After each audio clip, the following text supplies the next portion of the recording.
Hey everyone, it is Phil and Pete, and we're back after a long break to do more movie rankings. What's up, Pete? I am here, and yes, this is our first movie ranking since we did the MCU so many months ago, but we are back. Yes, we're back, and please, if you like this content, don't forget to like and subscribe to this page. And if you have any type of ranking that we want us to do, whether it's a franchise or a director, drop it in the comments. We will be happy to go through these movies. Now it's time for some Stanley Kubrick. We watched all of his movies. How many were there? 13? 13. 13 movies. Lucky 13. Yes, and I also saw some of the short films, so they will not be in our ranking, but I'm going to give them some love at the beginning of this podcast. So if you are a Kubrick fan, sit back and enjoy. You can hear Pete pouring some vodka in the glass. I'll be having some soon, so take a beer, take some vodka, take whatever, take some juice if you got it, and let's sit back and enjoy some Stanley Kubrick. Now, I'll tell you, before we start this ranking, Pete, Kubrick is one of these directors that I really don't think has ever made a bad movie. We'll talk about his first movie, which is a little shaky, but even still, there's like sprinkles of genius there that you just want to watch it just to be a completist. So it was a real good time. So as we're going through this list, even if some of these movies might be low on the list, I don't think it... No, there's no bad Kubrick movies. Yeah. My favorite quote about Kubrick is actually from Jack Nicholson, who said, "Everybody pretty much says he's the man, and I think that still underrates him."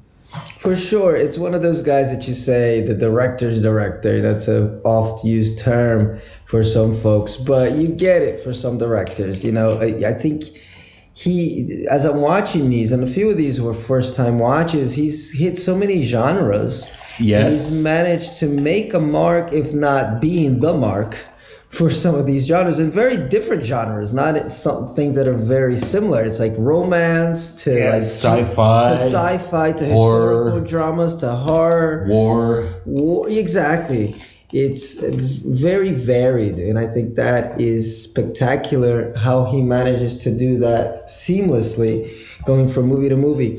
And he left us with so little, but I mean, you think someone like Steven Spielberg, who's like considered one of the greatest directors of all time, he's done bad movies. I mean, which ones are bad depends on your point of view, but not everything he's done is great. Kubrick, I think everything is maybe not great, but nothing bad.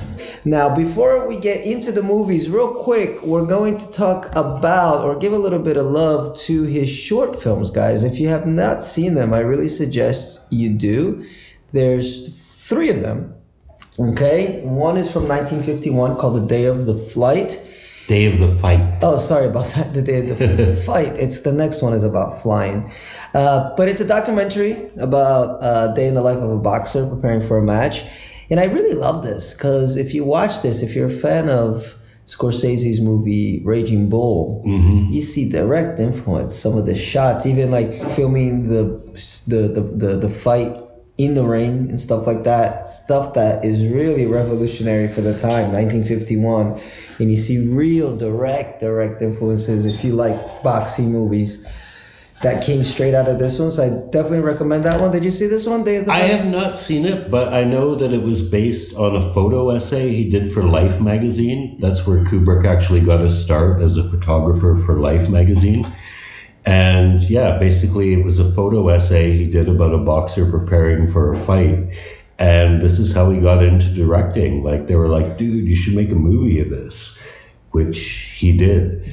And apparently it was a big influence on his second movie, Killer's Kiss, which featured some boxing footage as well. So definitely recommend it. And by the way, you can find all of these on YouTube, and they're really short, like 10, 15 minutes. Flying Padre was okay. It's just a story about a Catholic priest in New Mexico who uses this small plane to go between parishes.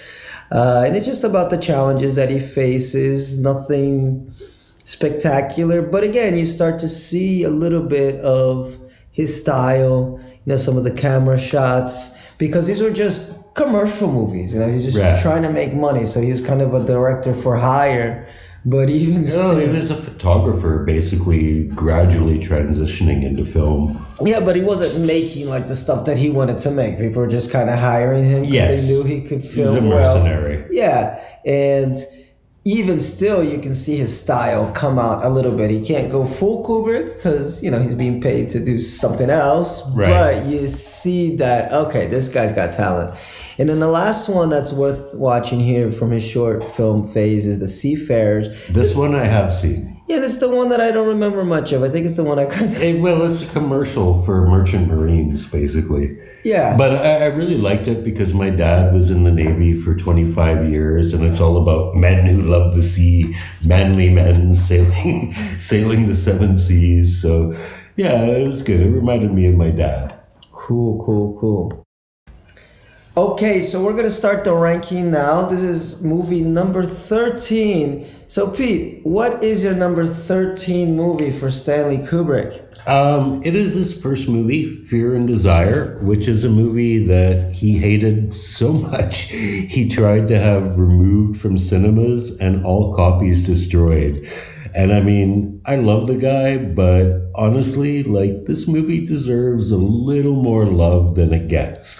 And this is the great thing about Stanley Kubrick. This is his worst movie, and it's still pretty good. You have to appreciate.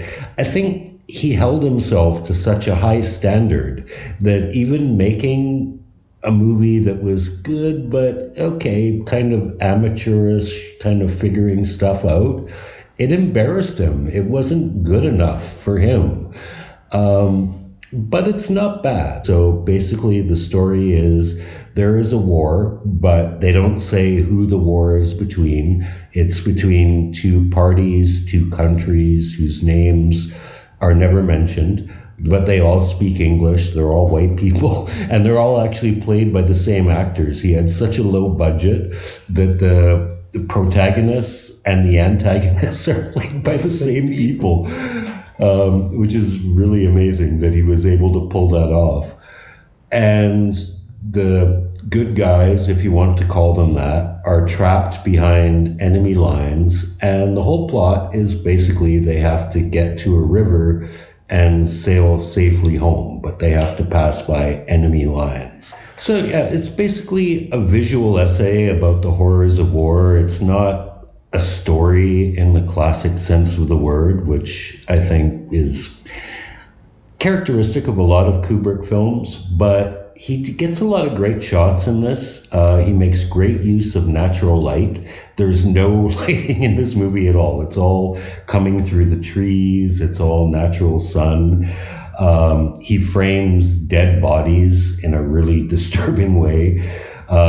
There's a bizarre scene where they capture a girl and they don't subject her to any of the worst abuse you could think of, but it's still really creepy the way the shots are framed.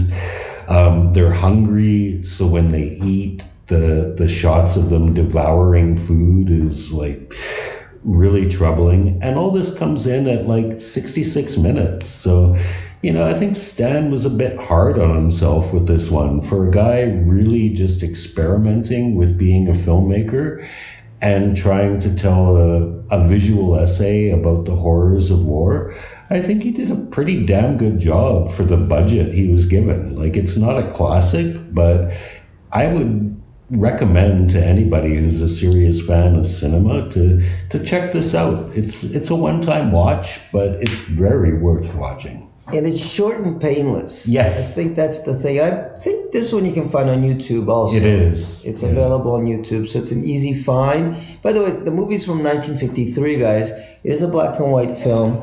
And that is what stood out for me too, is some of the shot selection. And even though there isn't much story, the ability that he has to just make it interesting just because you're following the visuals is worth the watch. And it's understandable why he wouldn't like it, because when you compare it to his later work, He can do better. he can do much better. Yeah. So, I mean, if I were Stanley Kubrick, and anybody were Stanley Kubrick, you'd probably feel the same way, that for mere mortals, it's a decent movie. Yeah. Right? But Yeah, it's like Beethoven saying, "Yeah, the fourth wasn't good enough." yeah, it was okay. It was on my off day, you know. Yeah. And for us, we're like, what?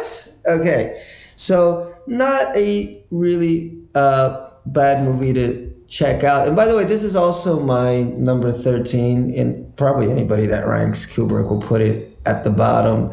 But that doesn't mean that it's a terrible movie. So let's move on. We're going to get into Killer's Kiss, which is a movie from 1955. And Pete had said how it does take a little bit from that short film about the boxer. It's kind of a weird story here, right? It's about a boxer who's trying to help his neighbor, and maybe she's jammed up with some gangsters. You know, again, a lot of these movies, the plot isn't as important as like the mood and the feel of it. I mean, About how it looks. and about how it looks, exactly. He was a photographer. That was his calling. It's weird that he morphed into being a director like this. Yeah, and I think that's what makes his movies stand out, though. It's what makes them so beautiful. You take almost any of these movies, and you They're can just take a gorgeous. still shot, and you're like, that's a photograph. That's all he's doing. He's just making a photograph move. And so the plot is important, but not that much. Even as you get to his later films, they're not experimental. It's not like David Lynch level, like the plot doesn't matter. Right. But it's definitely about the mood that he sets and some of the iconic shots that he has. Like the end of this movie, Killer's Kiss, where they're running through the rooftops. The Mannequin Factory. Oh, man. Yes, Good that's an Lord. incredible scene. Good Lord. I mean, you just watch that movie for that. Because, again, not his best work. There's nothing really memorable about it as far as the story. But definitely a lot memorable visually. But it has a lot of hallmarks of film noir. Mm-hmm. You know, you got like the femme fatale, you have the kind of unsympathetic protagonist. Well, it's 1955, so Yeah, it he's was a right big in the thing. wheelhouse. Yeah. And that's what was interesting for me watching Kubrick, because I've seen bits and parts of his movies. I don't think I had ever sat and watched any of them from start to finish, except for what are my top 3 movies. So it was cool to see that he was a director that had been around for so long, because so many people associate him with the 70s because of 2001, A Clockwork Orange. Yeah, but 2001 was the 60s, actually. 60s, Even yeah. Yeah. Yeah, but it's still like, I think that's the image most people have of him, like a big director from that period, you know, from the 60s to the 70s with The Shining and even the Full Metal Jacket's the 80s, but that period. Yeah, he was actually, I think, probably the first director besides Hitchcock who could sell a movie by his name. I I was going to get to Hitchcock, because Hitchcock is another director that I think a lot of his more iconic movies people associate with the 60s through the 70s, but he was around He was forever. in the silence. Yeah. So it's cool to go back and watch these movies, because I never associated Kubrick as a director from the 50s and making black and white movies. He made more movies in the 50s than he did in any decade. Exactly. So it's interesting to see the genesis of what would later become the Kubrick that everybody recognizes in these smaller films. But he's still using a lot of the same techniques, a lot of the work with shadow, with light, with these beautiful shots. So it's definitely a worthy watch, Killer's Kiss. You got anything to say about it? Anything extra about Killer's Kiss? It's a tight movie. It's, I think, about 67 minutes long. And yeah, the boxing scenes in this are actually pretty good. And I think that hails back to his photo essay that he did for Life magazine that became a boxing documentary. Boxing is not a huge part of the movie. It's basically vintage film noir. It's not the best example of film noir, but again, you know, this was his second movie and he's learning. You can see the jump from Fear and Desire to this. Like, it's huge, the leaps he takes, and his next leap would be even bigger. Okay, it's been a nice, smooth ride so far, but you know, we're going to have to shake things up a little bit. So my next movie and Pete's next movie might get some of you a little bit upset, but hey, it's our opinions. I'd be glad to hear yours. We're both glad to hear yours. But my next movie, guys, is Barry Lyndon. And again, as I said at the beginning, that doesn't mean that I hated this movie at all. In fact, I thought it was gorgeous. But it's a long movie. You really got to be in the headspace for it. Yeah. And I tell you, just generally, I'm not into period pieces, so it's difficult for me to just watch a period piece at all. So that's already a turnoff. But you know Kubrick, if you're a fan of his, he's very methodical, very meticulous. So you know it's going to be this slow burner, as I like to say. He's the master of the slow burn. He went from making 66-minute movies to making this. Yeah, and it's like, wow, guys. I'll be totally honest with you. I had to give a break. Like, this is right where I took a break from doing like the Stanley Kubrick marathon. And I watched the movie up to the first intermission, well, the only intermission, and then I went back to it afterwards. And I did enjoy it. Like I said, it's not that I didn't like it. It's just not a movie that I would go back to, because it's just a movie you gotta be in the headspace to watch, and it's slow, and it's just following this dude's life. There's nothing spectacular beyond that. You're just following this dude's life. And there is a really great scene, though. The scene that really captured me the most in this one is the duel that they had in the barn. Yes. That was really great. But that's it. I mean, one thing that's famous about this movie, most people talk about, is the lighting, how he used only natural lighting. So it's funny that you talked about that with his very first movie, Fear and Desire. So he's just bringing those skills to an epic level. And when you watch it with that knowledge, you're like, how did he do it, man? Because the movie just looks gorgeous, but it's all natural light. Either it's candles or it's daytime. Mm-hmm. And it looks beautiful. He did that in Eyes Wide Shut as well. Oh, that I didn't know. And I love that movie. Yeah. That's going to be way up on my list. But yeah, so again, I think this is just a matter of taste. If you're into period dramas and stuff like that, you'll probably rank this way up high. For me, not my favorite genre, so it was just a movie that I watched. And then I had to take a break from Kubrick, and then I came back about a month or two later and finished out the rest of his movies. All right, so Pete, I know you got some thoughts on Barry Lyndon, but hold off for a minute and give us your number 11. Let's get this crowd pumped up here. All right, so my number 11 is probably going to ruffle some feathers, but it is The Shining. And that does not mean I hate the movie, but I am one of those annoying douchebags who thinks that, he kind of bastardized the book. Because it's Kubrick, his bastardization actually is very artistic. It's beautiful to watch. He used a dolly in this. There's a lot of tracking shots. The set design is gorgeous. The whole film drips menace. But I don't think that Kubrick really gets horror. After the financial beating he took with Barry Lyndon, he wanted to make something that was commercially viable. And he's like, okay, let's do horror. And all of Kubrick's films, except for Fear and Desire, I think, are adaptations. So he just read, I don't think he actually even read the book. He had someone else read books for him to find a horror novel he could adapt. And he came up with The Shining. But I don't think he really committed to the idea of the book. The idea of the book is that Jack Torrance is a recovering alcoholic who had an abusive relationship with his wife and son. His son happens to be psychic. And they're living in this isolated, spooky hotel in the Colorado Rockies that's closed for 6 months because of winter. And the ghosts of the hotel slowly drive him crazy. The problem in this is that Jack is crazy to begin with. Like the opening shot of him, like that iconic Stanley Kubrick eyes, he's got that. He's completely off his rocker to begin with. So his descent into madness is not that convincing.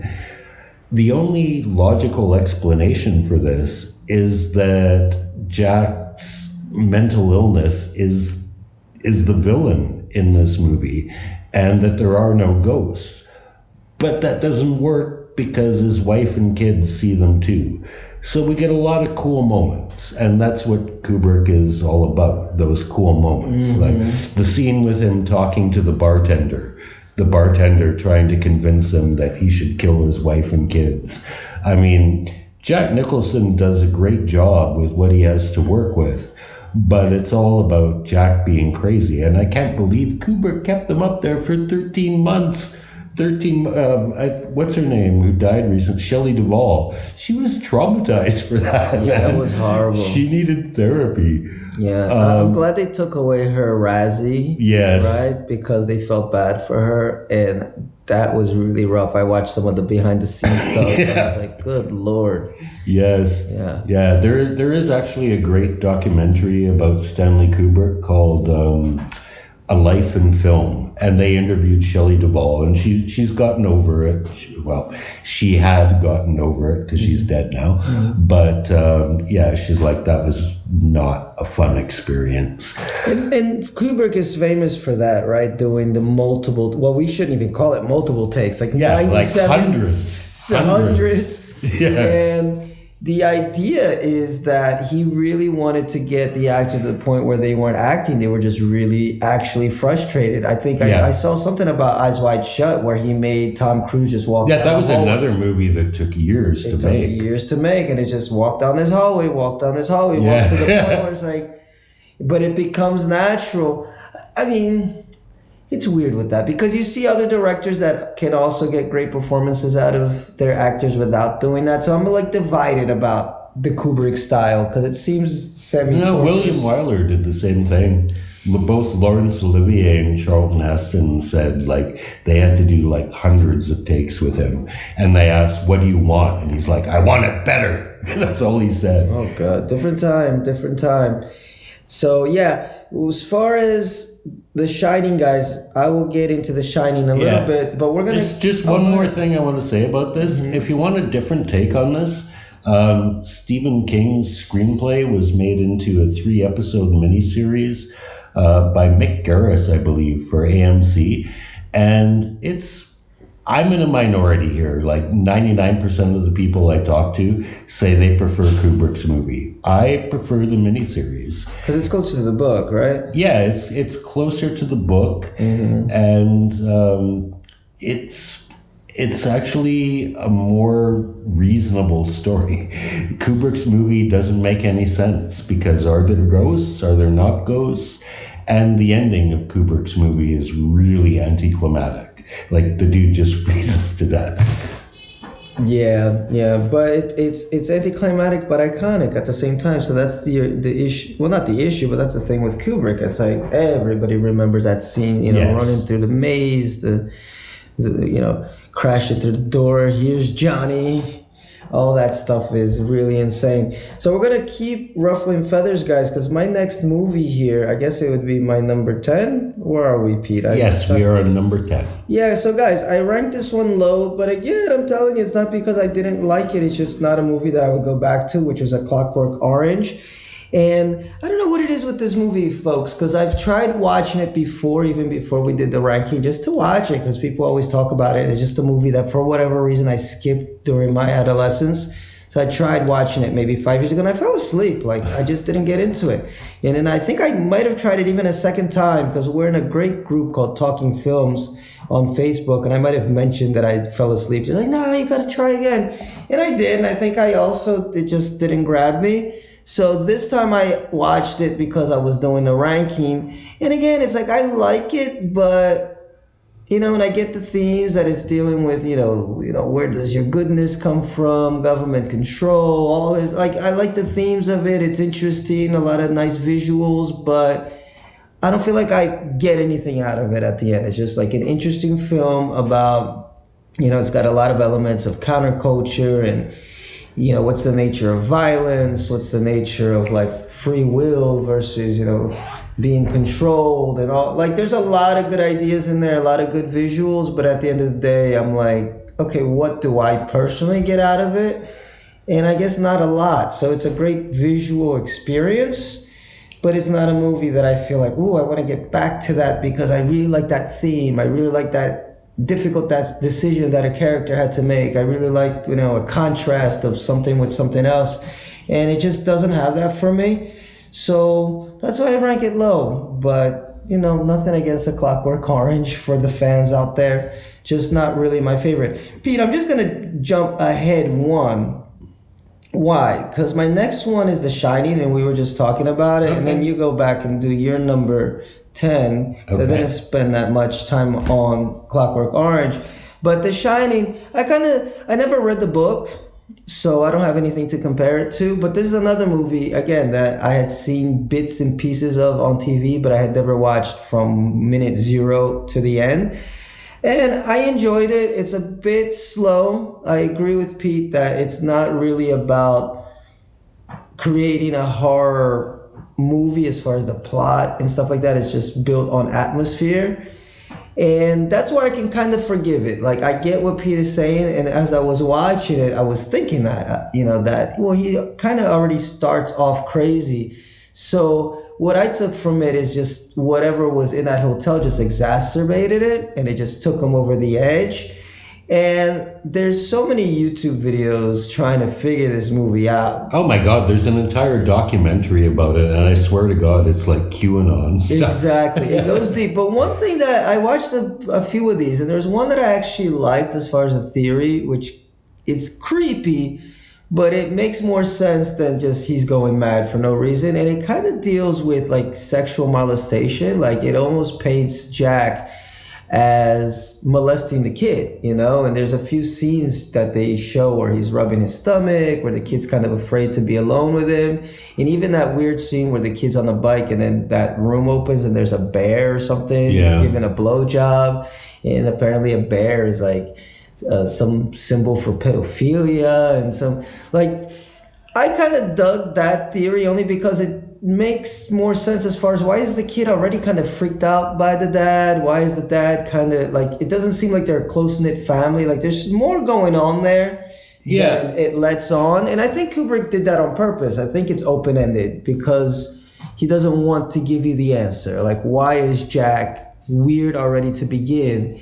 Well, he's a recovering alcoholic who was fired from his job for punching out a student, and he previously broke his kid's arm. I don't know if they mentioned that he punched out a student in the movie, but they definitely mentioned that he broke his kid's arm in the film. Yeah, which shows a little bit of why the kid's already afraid of him. Yes. So then it just seems like it's just exacerbating whatever the hell's going on.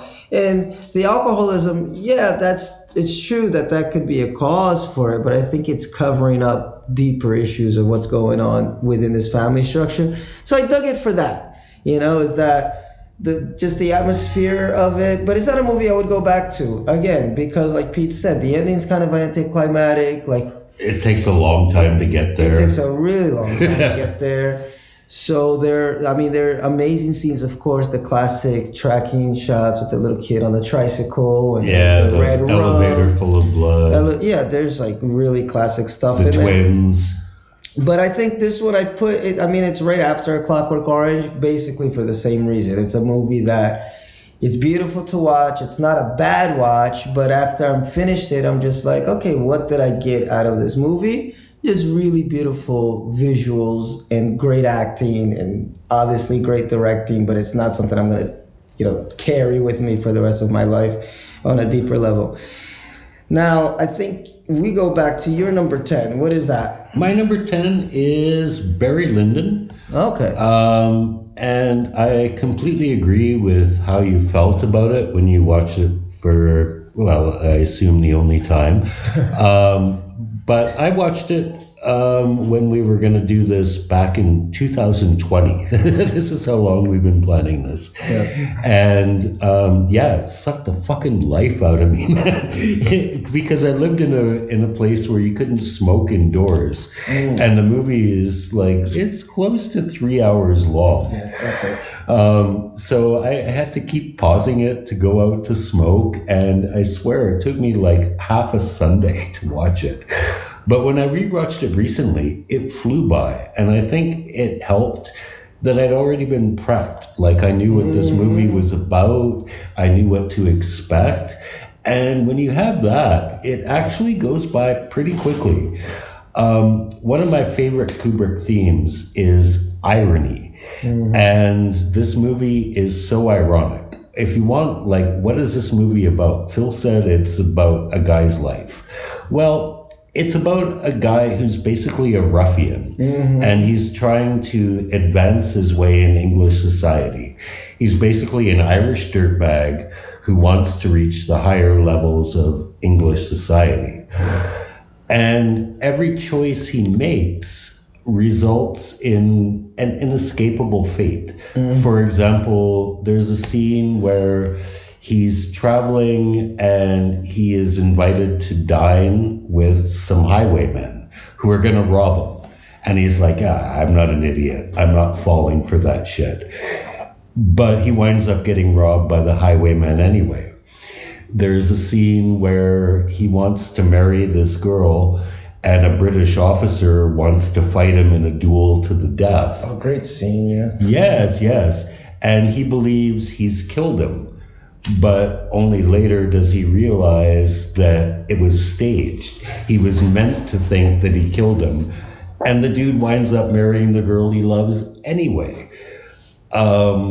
There's another bit of irony where he deserts from the army during the Prussian War.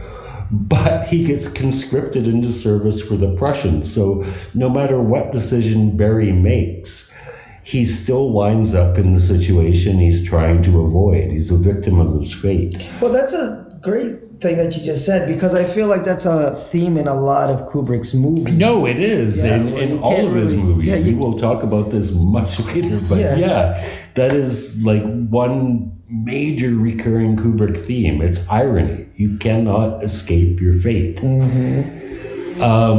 Another thing I really appreciated about this movie that I didn't realize the first time I saw it was that what he was doing was he was actually taking famous paintings from the 19th and 18th century and trying to recreate them. This is Kubrick, the photographer, trying to capture these moments and just framing them, like giving them a context.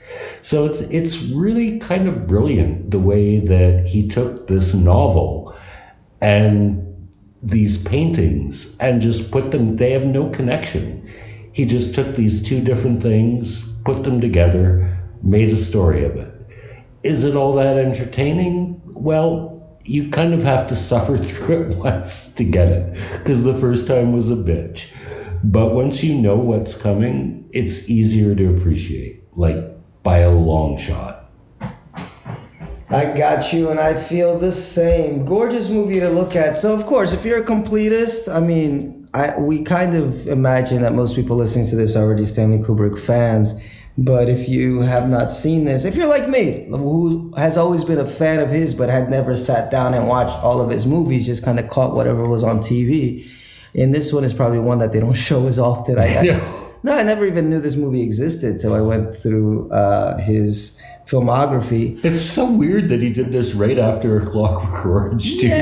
All the movies. I know, it was so, that's the thing. I think that's what took me like a little bit off kilter, because it's such a build-up, as we have been saying, every movie coming up, because we were kind of going in order of his movies until we hit Barry Lyndon and The Shining. But Pete had mentioned, everyone, it's like he takes a leap forward and a leap forward and a leap forward till you get to what was it? Before this one was A Clockwork Orange. Yeah, I mean, you could not make two movies more different. Yeah, and you're like, wait, what? Like, I almost said, wait, did I click on the wrong movie? Yeah. And then I was like, oh no, this is a Stanley Kubrick film, and you just it just way off rhythm, way off beat, and so I just needed a break after that, because like that was like doing homework. Yeah, well, he was trying to make a Napoleon movie, but he couldn't. He gave up on it, and then he did this instead. Anyway, so again, moving ahead, did you give us your number 9?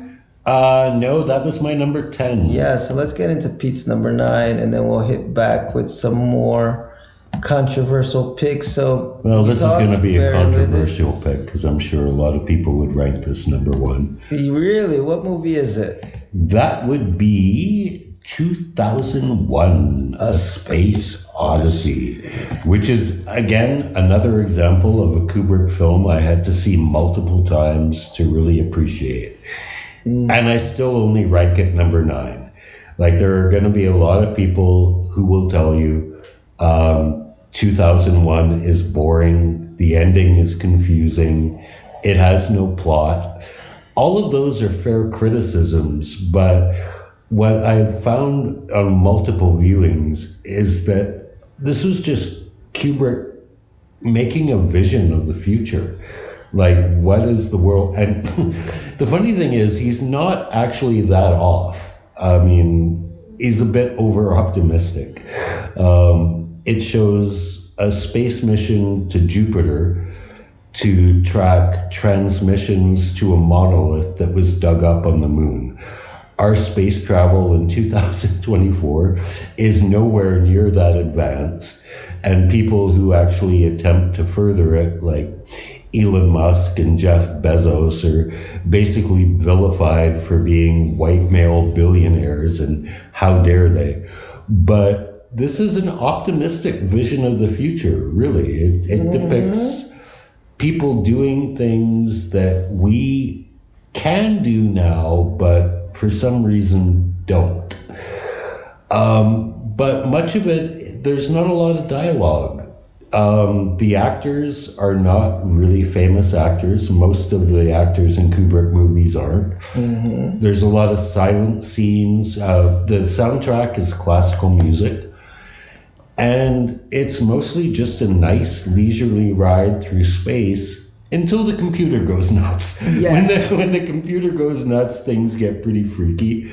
And the ending fucked a lot of people up, and it did for myself as well the first time I watched it. But once you've seen it 2 or 3 times, you figure it out. The aliens dissected the guy.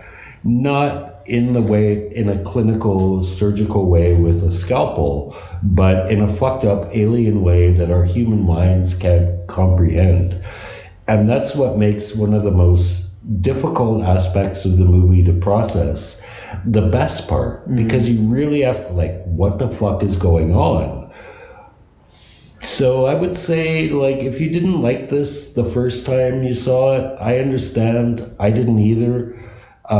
It takes some time to grow on you. It probably helps if you see it on the big screen, which I have never done, but give me a chance, I will totally go. And I'm sure I would rank this movie higher if I'd seen it on the big screen, because it looks amazing. It's gorgeous, and it still holds up. Yeah, I'll talk more about 2001 a bit later, but I'm gonna go straight into my number 8 pick. And again, another controversial pick, I guess you could say. This is like the controversy part of the podcast here, guys, because my number 8 is Full Metal Jacket. And again, why? Not because I didn't like it, I just felt it came out a little too late. What is your major malfunction? Yeah, now this part I loved. Like the first half, when they were in the training and everything, and it took me by surprise. This was a first time watch. I had never seen this movie before, like any part of it. So it really shocked me what happened at the end of the training, right? But then the part where they were actually at war, I mean, there's some funny scenes, where they're talking to the Vietnamese prostitute and stuff like that. Like, there's some iconic stuff. It's been a long time. But I think what kind of takes me out of this movie is that I just think it came out a little too late, like a little Apocalypse Now too late, let's say. I think that's the greatest Vietnam movie as far as just being a fever dream sort of movie, which is what Kubrick was going for in that second half. And we were talking about Kubrick having standards for himself with Fear and Desire. I think as an audience, this is where I had my standards, where I was like, no, Kubrick is somebody that's always ahead of the curve and is usually the guy that's pushing cinema in a new direction. And we already did that with the Vietnam movies, with Apocalypse Now and maybe a few others that came out before. Platoon won Best Picture in 1986, and this came out in 87. Yeah. But Kubrick had been developing this since 1982, so... Yeah, so just a matter of like too little, too late. It's a matter of being too slow. Too slow, yeah. Well, that's true. Yeah, Kubrick is famous for taking his damn time. So I think that's all it was. It's like this was a first time watch for me. Maybe if I had watched it when I was younger, when I was getting into movies like this, Vietnam era movies, whether it's Born on the 4th of July, or Platoon, or whatever, that it was just like, okay, I've seen this before. So now they're going to run through a field and it's going to be burning and there's going to be some gruesome death and somebody's going to go nuts because it's too much for them to take mentally. And it's like, okay, been there, done that. But the first half of the movie, boom, absolutely incredible stuff that I hadn't seen before. So that's the only reason I kind of rank it a little bit low. Unfortunately, here, Kubrick, like Pete said, a little too slow.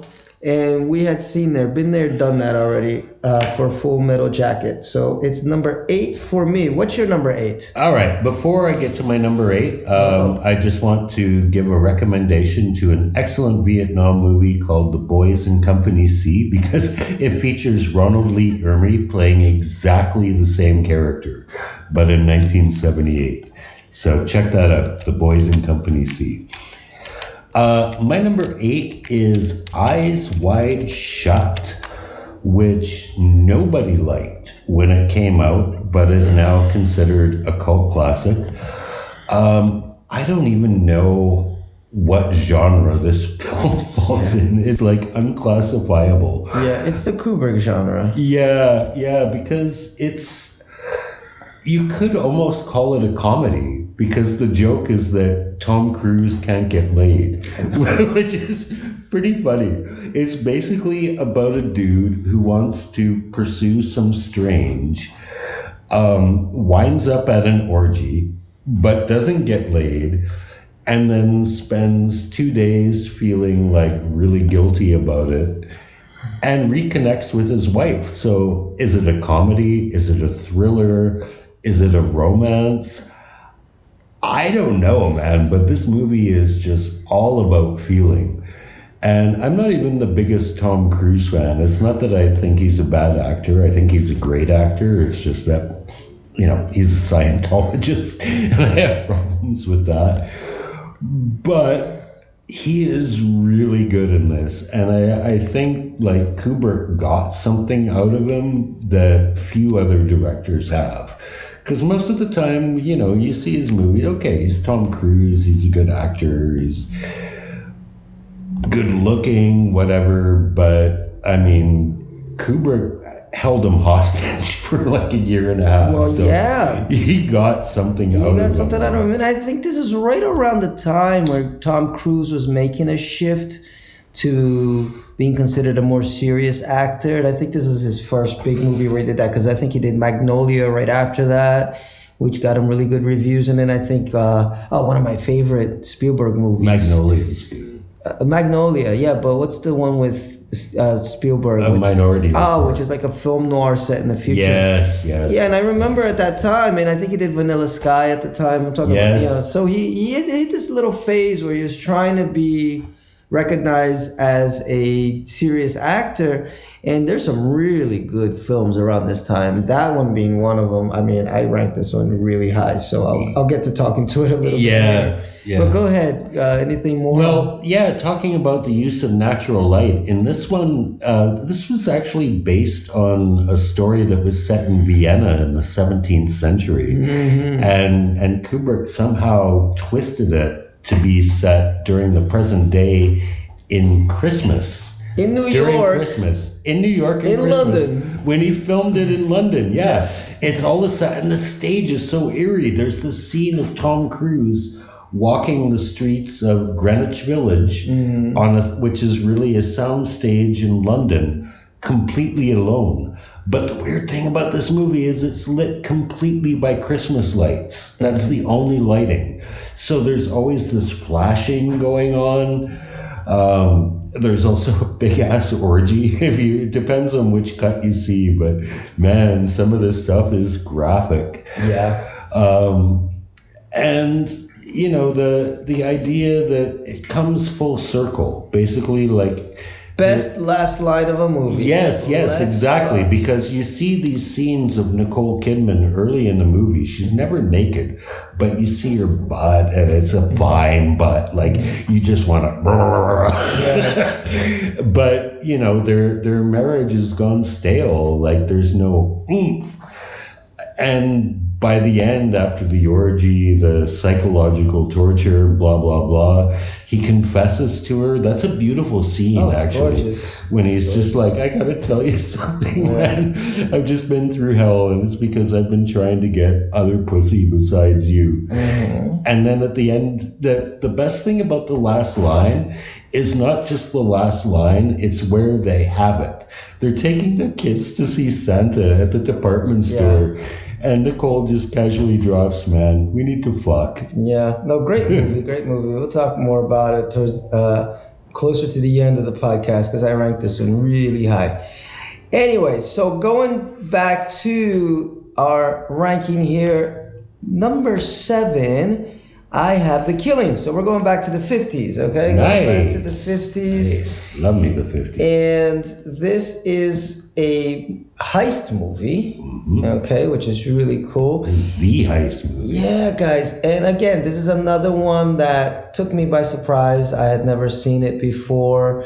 And it stood out mainly for some of the visuals that we notice have influenced directors up to today. Actually, 2 things. One is that it's out of order, so you do get a little bit of like a Quentin Tarantino vibe, if you want to, think backwards, but really Quentin Tarantino having some Kubrick vibes. And also the mask that they wear, it's the same ones that Nolan uses at the beginning of the Joker movie, The Dark Knight. Dark Knight. Yeah, right? So you do have these direct influences, which is so cool when I see stuff like that, because you get these great directors from nowadays, from 20 years back, moving to today. And where did they get a lot of their ideas? It's from these greats, these amazing directors. And sometimes it's just ripped straight from, the scenes are just ripped straight from the original. So, guys, really worth watching. I think this is the first movie that I would consider like the solid Kubrick movie. The first 2, Fear and Desire and Killer's Kiss, there's stuff in there, there's elements, but it hasn't all come together. And this is like the first solid one. It's a step up. Yeah, it's the first solid one. It's not like the first amazing, like it's not a masterpiece, but it's one where you're like, okay, this guy has control of what he's doing. He knows exactly the vision that he wants. He hasn't evolved yet to make like 2001 or Clockwork Orange, but you see that guy's got all the tools. He's going to get there when you watch The Killing. So that's my main thoughts on that one. Not much more to say other than really impressive heist movie. And heist movies, by the way, can get so boring, man. A couple weeks back, I was trying to watch Ocean's something, the one with the girls, and it was just like, just follows the same formula, a lot of heist movies. So It's interesting to see a different take. Yeah, I think the only heist movie on the same level as The Killing is probably Michael Mann's Heat with Robert De Niro and Al Pacino. Oof, that's hard. That's a hard one. Yeah, definitely. And you see a lot of influence, even that you mentioned, that you can see the influence, because it's one of those kind of movies that's just hard around the edges. Like there's nothing soft about it. It just gets through what it needs to get through. But at the same time, it's a hard movie, but with Kubrick, with his vision, like Pete mentions, he's a photographer, so he makes this really hard stuff feel like a ballet at the same time. Yeah. It's really crazy, this dichotomy of like, it's gangsters and like these low lives and everything, but it's beautiful at the same time. You're like, wow, but they look so gorgeous on screen. They can't be that bad. They're a bunch of scumbags. So it's a great testament to how he's able to film people. What's your number 7? My number 7 is Lolita. Lolita. Well, this is a controversial film. Oh, hell yeah. Not a controversial choice. Although, look at that. It's my number 6. So I can give you a couple of thoughts on it, too, as you're talking. Right. Yeah. So, I mean, this movie is just so wrong in every way. It's even today, it's hard to believe that this movie ever got made. It basically depicts a love affair between a middle-aged university professor and his teenage stepdaughter, which is bad enough, but to take it even further, it is played as complete comedy. Like you have to take this as a comedy because it doesn't work any other way. If you take this as a serious movie, it's disgusting. It's completely disgusting. So basically, you got James Mason playing this visiting. I think he's European, but he's not English. I can't remember which country he's from. But he's a visiting professor who takes up lodging with a single mother of a 13-year-old girl. Was she 13? I think she was actually younger in the book. They made her. She's 12 in the book. Okay, yeah, they made her a little older in the book because it was just too gross. Yeah, in the movie they aged her up by a year. Ooh. Yeah, but yeah, he takes up residence with this single mother played by Shelley Winters, and she's into him. She's horny, she's lonely, she doesn't care. She would fuck anybody because she's so desperate. But he's more into her daughter who's sunbathing in a bikini, and she's totally teasing him because she knows she can wrap him around her fingers. And yeah, he winds up marrying the chick so he can fuck her daughter. Yes. This is bad enough. Classic pedo move. Yes. What really makes the movie go downhill is that through circumstances audiences are already aware of, Shelley Winters buys the farm prematurely. She doesn't get murdered, but she finds out what's happening, and that's pretty much all she wrote. And the second half of the movie becomes a comedy where James Mason's character, I believe his name is Herbert, is trying to be Lolita's lover and father, which is just so disgusting. But Kubrick plays it as like, haha, isn't this funny? I know, that's why it is, but in a way that makes you put your hand over your face. Yeah, I think that's the part that really made me enjoy the movie. Yes. I'm watching this like this is a comedy. It was a really funny movie, and we didn't even get to Peter Sellers. Yes, Peter Sellers is in it. He plays like this Lolita's previous lover, because you think like this guy is such a pervert. He's taking advantage of this young girl, and when Peter Sellers' character emerges, it's like, nah, it's not the first time she's done this. She's good at this.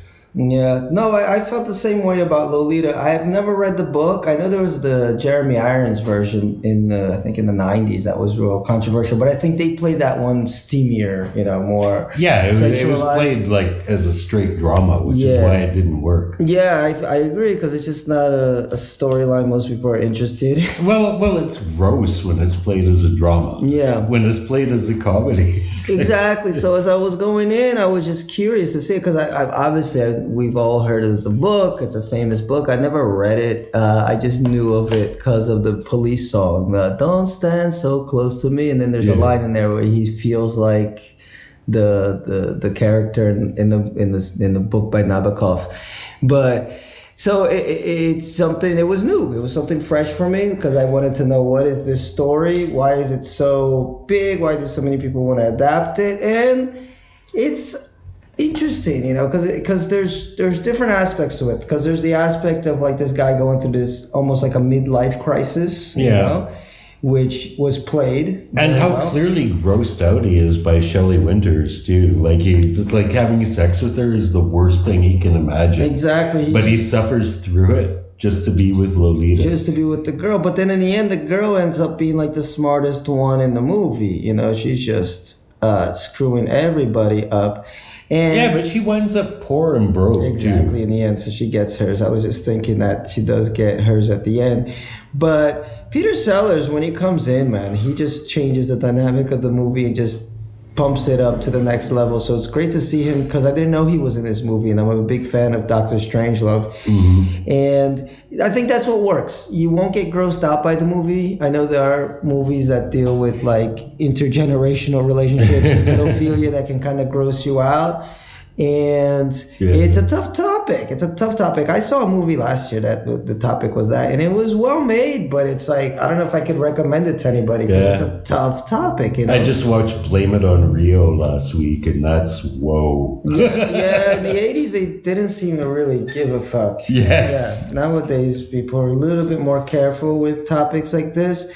So, again, 1962... This was right after he had moved to England to kind of free himself from Hollywood, because he was really pissed by all the control that they would have over his films, how they should be made, how they should be distributed based on the subject matter. So this was his first kind of quote-unquote indie movie. He still had the backing of Hollywood as far as money-wise, but he had more freedom to kind of do whatever the hell he wanted. So this is the beginning. This is the beginning of Kubrick, maybe as we recognize him, through the 60s and 70s, as being this very adventurous kind of out there director. Because this one came out right after.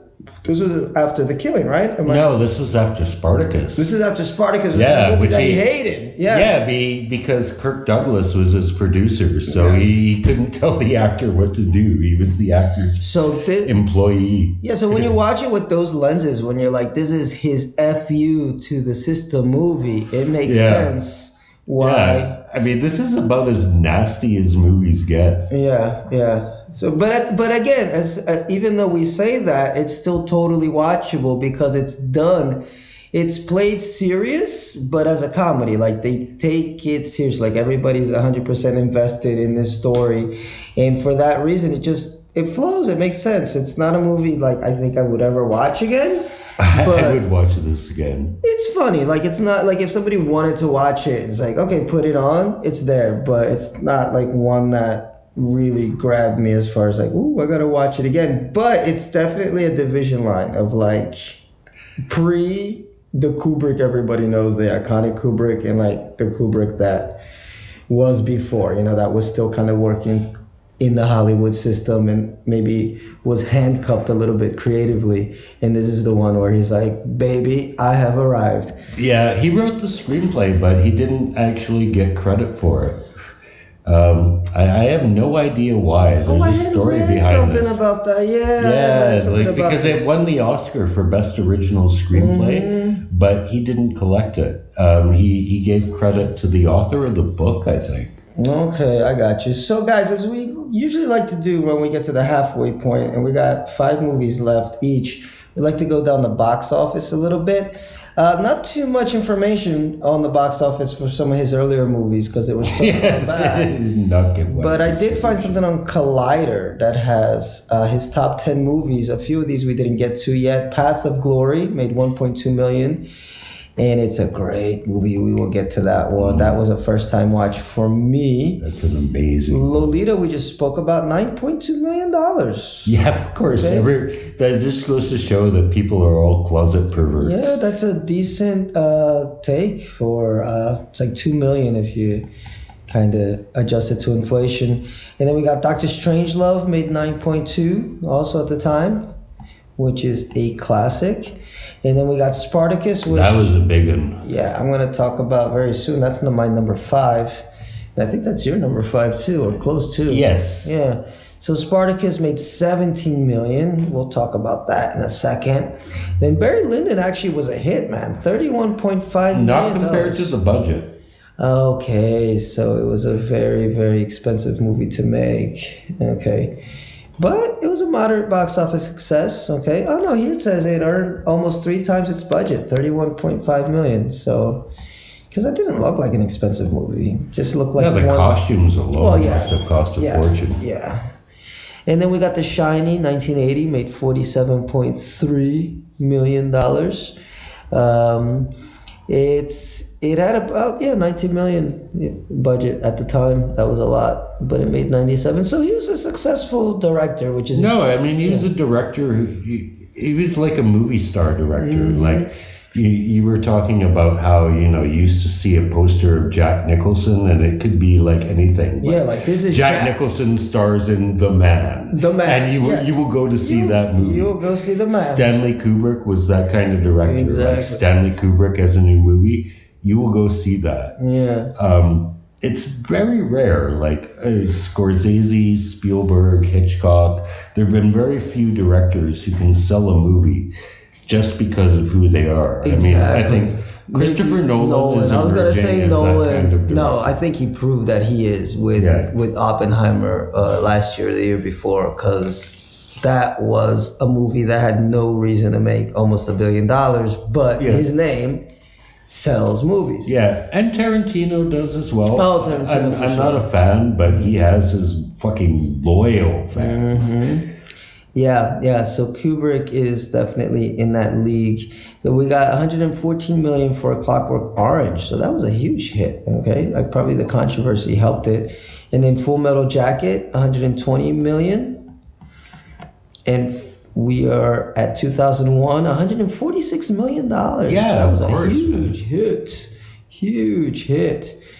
It only cost 10.5, although that was a lot at the time to make. Yes. And then finally, I did not realize that, but I thought this movie bombed. It didn't. It really didn't. And when I get to it, I'll talk a little bit about some of the promotion leading up to it and probably why it made all that money. But you said people really hated it, and I disagree. I think it was divisive. It was definitely a movie like Prometheus, where either people loved it or they hated it.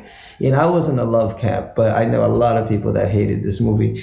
I'm at number 5 with Spartacus. Is that your number 5? I think we are on number 6. Oh, you're number 6. Yeah, because I'm one ahead. So go with your number 6. All right. My number 6 is The Killing. The Killings. Yes. The Killing is a great example of film noir. This is where Kubrick becomes Kubrick, actually. It's, as Phil has previously mentioned, it's a non-linear story, but it's also kind of a metaphor for Kubrick himself, because this movie is all about details. It's a pretty simple story that details the robbery of a racetrack, but it's told from different perspectives of the people involved. There's 2 real main characters. There's like Sterling Hayden's character, who's like this grizzled, tough guy crook, and this complete simp who works as a cashier at the betting trap. And they put this together, and it requires the exact participation of every member involved at exactly the right time, which is a perfect metaphor for how Kubrick works. He requires precision. Like, you have to do exactly this. And like, if you're off by even a second, it doesn't work for him. You got to do it again. And we get the backstory of how the robbery is set up, and then we get the execution of the robbery. And the funny thing is, it doesn't go as planned. Things go off, small things go wrong. And yet somehow Sterling Hayden's character actually pulls it off because of things that most people who have seen the movie are aware of. Everyone else winds up dead. But Sterling Hayden actually winds up with all the money, and he gets away. And hearkening back to what I mentioned earlier about one of Kubrick's main themes being irony, he gets undone in the stupidest possible situation. The climax at the airport is like, oh my God, dude, you got away with it. Like, okay, everyone else died because your partner's girlfriend was a bitch. Yes. And she ratted you out, and everyone else died.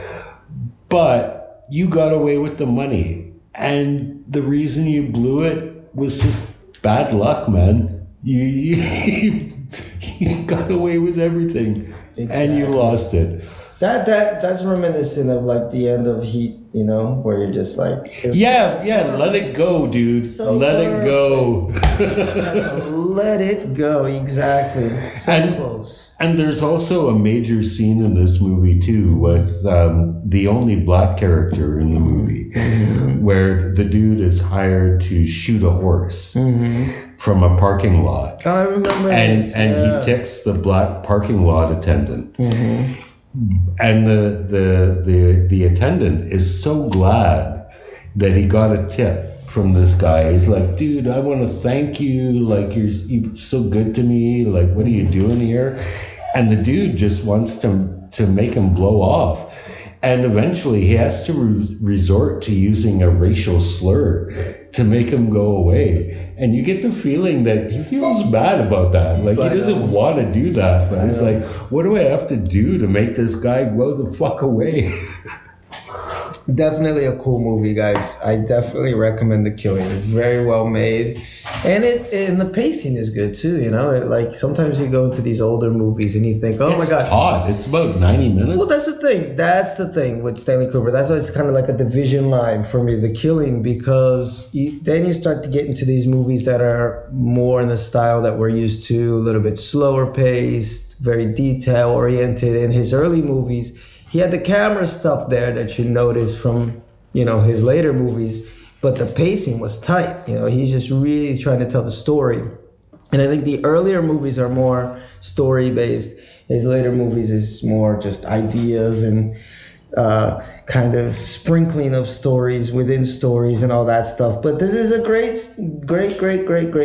beginning of like the Kubrick that we all know. Let's get into number 5, Pete, because now we're getting to the hot stuff. The hot stuff. So for me, number 5 is one that Pete and I mentioned that Kubrick absolutely hated, which is Spartacus. And this was a first time watch for me too. Like, I've seen bits and pieces of it, but never sat down and watched it all the way through. And I was gripped, man. This was really great. I loved it. And it's so weird when you watch stuff like that. Like, it reminded me of Alan Moore. Like, Alan Moore hates everything with any of his work. But us as an audience, we're like, okay, is it as good as the original? No. But is this a damn good movie? Yes, it is. Like, you know, some stuff that they adapt from him turns out really well.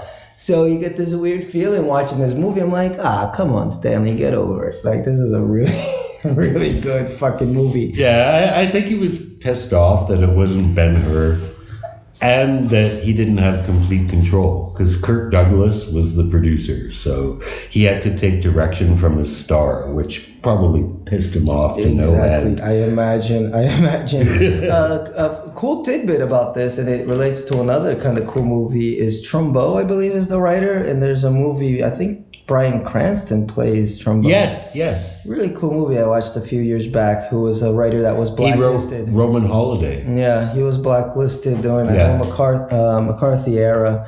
And he wrote this and won the Oscar for Best Screenplay. So kind of an interesting backstory. But guys, again, you know, Spartacus, the famous slave who ends up rising up and causing this rebellion. You know, we don't need to get into the details of the movie. I think But it was a metaphor for McCarthyism. Exactly. Well, yeah, Trumbo wrote it for those exact reasons. But what grabbed me is that I've seen a few of these epics back in the day. What's the famous director? DeMille, you know, like Cecil. Yeah, Cecil DeMille. Yeah, with the Ten Commandments and Ben-Hur. And I liked those movies growing up. They're like not my favorite genre. So it's cool that even handcuffed, Kubrick brought some flair to this. Like, it didn't feel like the same style of epic that you're accustomed to if you watch Ben-Hur or the Ten Commandments, where it's very like it's big, you know, it's overly dramatic. It's like an opera, you know. These movies, which works for those types of movies, obviously. You know, who else do you want but Charlton Heston to play who Moses? is more manly than Kirk Douglas? This is like Kirk Douglas saying, "I got a bigger dick than Charlton Heston." Exactly, but at the same time, it's stylized in a way that makes him feel more human than Charlton Heston playing Moses, or who played Ben-Hur? I forgot the actor. Charlton Heston. That was Charlton Heston too. Yes, Okay, yeah, that was his thing. Okay, that was definitely his thing. So but he doesn't feel like a real person in those movies. It feels like you're just watching this cool, epic comic book or something when you watch these old Ben-Hur. And this one that felt real. It's like, okay, this is like a real guy that's suffering. It's closer to maybe Gladiator, even though I'm not a huge fan of Gladiator, because it's real. It's like, I really felt for this guy and I was rooting for him. And even the way that he filmed the whole area that they were in, it just felt like a real place. It didn't feel like a movie set. It felt like actual real people suffering, and they probably were actually real people suffering. Yeah, I don't imagine that was a fun movie to make. So I just love the feel of this one. So definitely enjoy Spartacus, and I was not bored. I thought I would get bored watching Spartacus, but I was not bored at all. I've seen this about 4 times actually, and there's that iconic ending too. I am Spartacus. I think Spartacus. Yes, exactly. Everyone is Spartacus, and I love that it doesn't have a happy ending. Like what happens? Like a slave tries to rise up against the oppressive empire, has a bit of success, and then is brutally crushed and crucified. The end. That's it. Just a little piece of history for you. I don't know how accurate this movie is. Early history is pretty vague, but there was a Spartacus and a slave rebellion, and it ended pretty much like that. So it's not the most optimistic movie, but it looks great. It's a well-made movie. It's like Braveheart. That doesn't have a happy ending. Yeah, exactly. It's totally historically inaccurate, but you love it because of these great battles, great acting. There's only one battle in Spartacus. That's one thing I noticed too. You think it's this big epic with tons of battles. There's only one. But my God, does it look incredible. And it's another one that's very long, right? It's about 3 hours. Yeah, it's close to 3 hours. And it's interesting how this 3 hours felt like an hour and Barry Lyndon felt like a week. Good Lord. Yeah. But extremely well-made film. And it's great to see a young Kirk Douglas just showing, like Pete said, that he's got the biggest dick in Hollywood. When he was in all his glory, all his power. So really, really recommend Spartacus. And it's so weird just that Kubrick just hated it.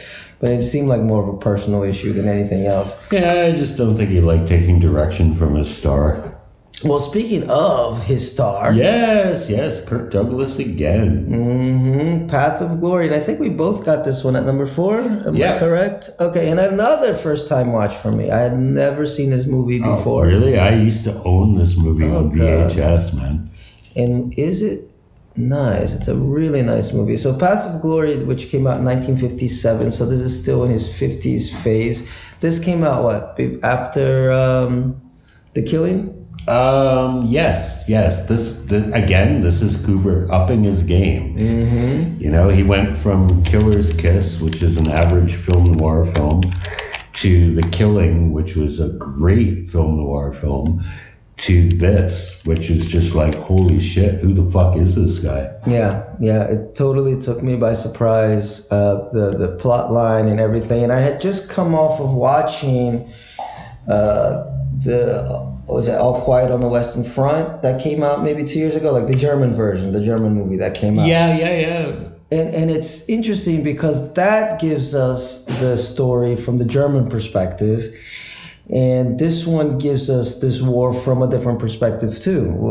They were dealing with the French at this time? They were Kirk Douglas plays a Frenchman with an American accent. And then it all of a sudden it turns into a courtroom drama, and you're like, what the heck is going on? And it's an anti-war film. I think at least 4 of Kubrick's films are anti-war, beginning with Fear and Desire. Yeah, but it's like a subversive anti-war film because you don't see it coming. At least I didn't see it coming until we get to the meat of it, And it's all about the people who don't have to fight, who sit behind the scenes and expect other people to sacrifice their lives for things that they're not involved in. Yeah, and then but they get rewarded for it. Yeah, that's where the title comes from, Paths of Glory. Like, you get the fucking promotion because you ordered these men to die. It is really sad. And give us a little bit of the main plot here.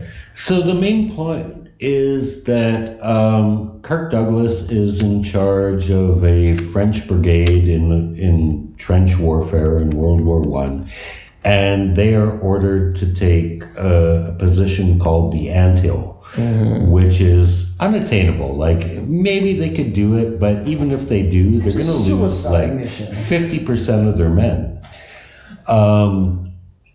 And his superiors are like, if you do this, like, you're going to get a promotion.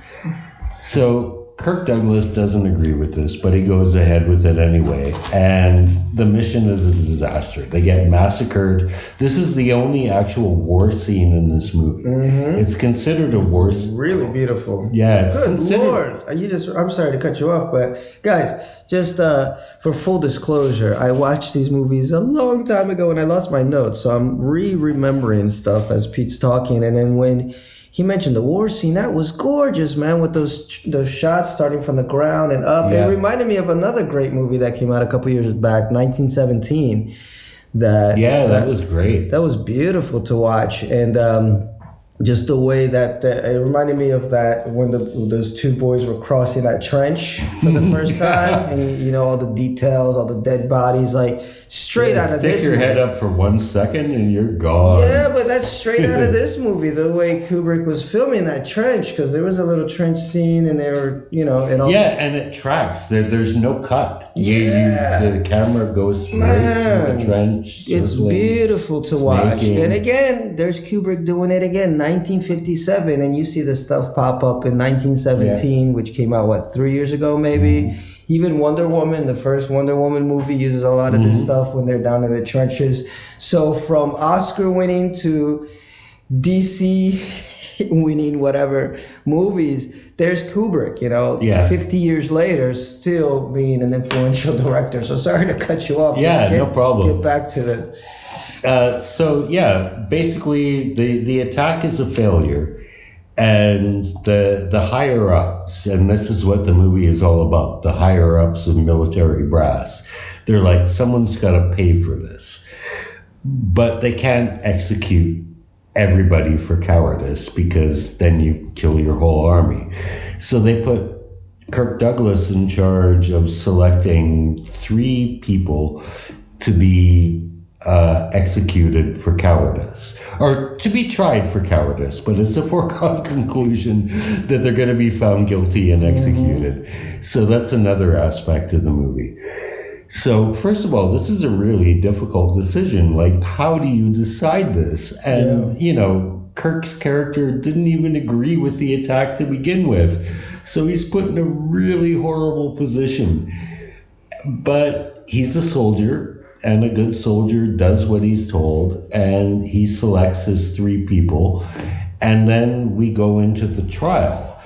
And as it turns out, Kirk gets some redemption because before going into the army, he was a lawyer. So he decides to defend the people that he selected to be tried.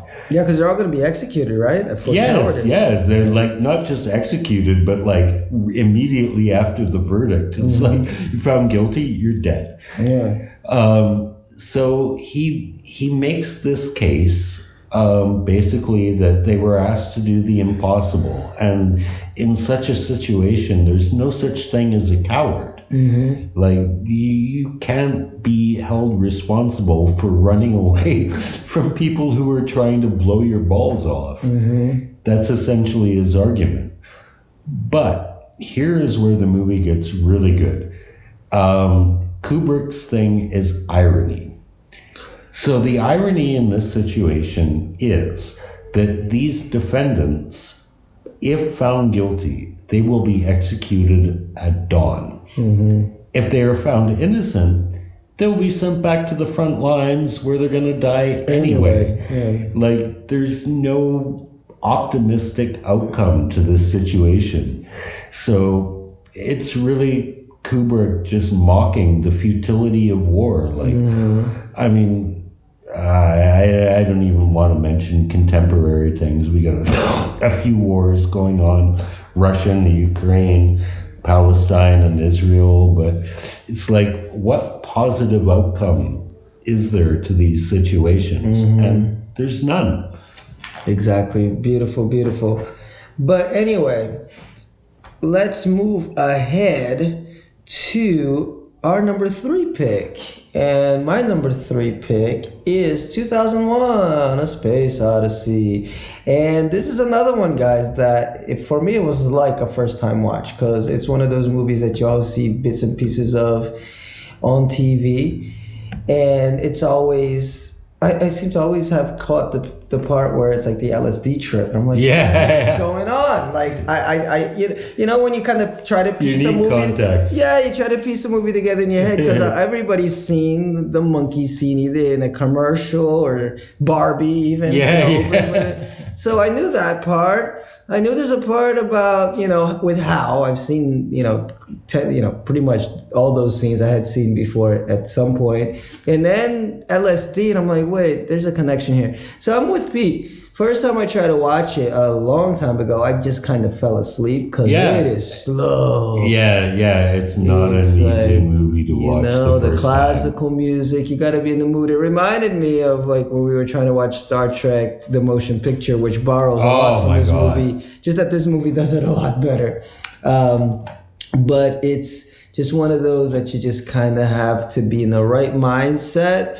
So that's what I did. I was like, I drank a lot of Coca-Cola, made sure I took a nap, and I watched it, and I fell in love, guys, with this movie. It was gorgeous, and I didn't think it was that complex. Like, I know people debate this movie. It's a very simple movie. Yeah, because it's like you got the monkeys get that first message from above, and it's like these aliens are just kind of waiting for humanity to evolve. So they're leaving something back when there was still like apes, who then evolved into humans. And then when humans evolved enough to be able to get to the moon, they found the next clue. And then when they evolved enough to get to Jupiter, that's the next clue. And then eventually they evolved into like the space baby. Like I saw it like that. It was just the evolution of man. But the aliens were just going to feed us the information. It's like when you're ready for it, then you get to the next level. When you're ready for it, then you get to the next level. The house shit doesn't really fit into the storyline, but it's iconic, so you love it anyway. Because just out of nowhere, it turns into a suspense thriller. You're like, "What's going on?" Yeah, I think that I think the reason Hal is in the movie is simply to break up the slow burn. It must be, because like while you're watching it, you're like, where did this come from? It's great. I'm not complaining, but that's why this movie, if you only see clips of it on TV, you're like, how does this all connect? And it doesn't really, but it does at the same time. Yeah, I think it was just to make it less boring. It might have been. Yeah. It might have been. I mean, it's amazing. And how famously it's IBM, right? Because it's just one letter up, like the H after I. Or H before I, A before B, and the L before M. So he was poking a little fun at the computer industry at the time, the burgeoning computer industry. And so, 2001, just gorgeous to look at. Very, very well made as far as craft. I know Neil deGrasse Tyson is famous for his film criticisms from a scientific level. There's a great one. What they got wrong. My favorite is when he tells James Cameron to his face that Titanic is great, but the stars in the sky are not from the date.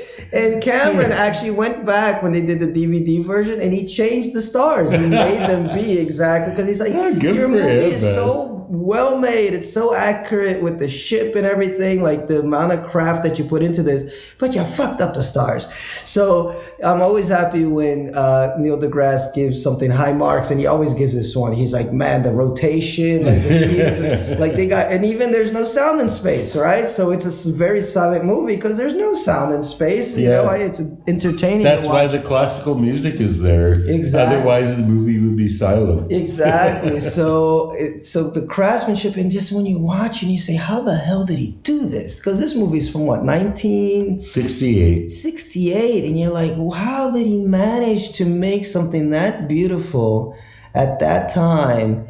and it changed like movies forever. I mean, you get Star Wars after that. We mentioned Star Trek, that was a child of Star Wars as far as in the movies. It just made people appreciate sci-fi on a different level. And I'm a big sci-fi fan, but you watch movies before this one, and there's some classics, but they still kind of feel like B movie, kind of underground, kind of periphery movies. And then this comes out, and it's like 2001 is like a really sincere vision of the future. Exactly. I wish I could like see Stanley Kubrick to his face and say, sorry, we haven't lived up to that, because, by 2024, what is depicted in 2001 should not only have happened, it should have been eclipsed. Yeah, well, we still got a couple, maybe another 100 years till we get to the Star Trek future. Hopefully Well, the only sad thing with the Star Trek future is there's nuclear war involved between the part where we get enlightened. Yeah, so hopefully we can skip that part. But yes, guys, so again, when you're watching this movie, just be prepared. Take a nap, because it is slow. But I think after you watch it the first time, watching it again, that was how I felt about Barry Lyndon, man. Like, the first time is rough, but you want to go back and see it again. And when you see it again, it's like, what's coming, and it just moves faster, and you pick up on more details. So that's the thing with 2001. It's a rough first time watch, but you see it again, you understand it better, and it's more enjoyable. Yeah, and it's really deep. It's a very, very kind of emotional movie. And that's the thing with Kubrick, that I don't know if folks talk about it. It's just how personal his movies feel, even as wild as they are. Like, every one of these movies, I felt like I was getting a bit of him, what's going on in his mind, his vision of the world, which is crazy sometimes. Yeah, he's an insane person. Yeah, but it's earnest. Like, there's an earnesty in his insanity. Yeah, no compromise. And I think that's what makes these films really stand out and really be as influential as they are, because it's all very earnest, and they all make you think a little bit, some more than others. And I think that's just how I rank them. It's like, which ones kind of stuck with me, and you just think about the possibilities. And I love sci-fi, and I love that idea of human evolution. Like, what is the next step in human evolution, which is a big sci-fi trope, obviously. Yeah. But is it a physical evolution? Is it a mental evolution? Are we going to become telepathic in the future? What is it? And I think this movie really touches on that and puts, you talked a lot about irony, and just, you can't escape that fate. In this case, again, like, humanity can't escape the fate that they've got to evolve into something. Is it going to be something good or something bad? That's the question. And so it does touch a lot of these topics. What is your number 3? My number 3 is Full Metal Jacket. What is your major malfunction, numbnuts? So great. Yes. Yes. This guy, I swear, he spent so many years developing this movie, and he was trying to get it out before Platoon, which won the Oscar for Best Picture in 1986. And it came out a year later, so it kind of flew under the radar, but it's developed a huge cult following, and I can understand the reason. Basically, it's a Vietnam War movie, but it follows arguably the strangest structure of any war movie ever made.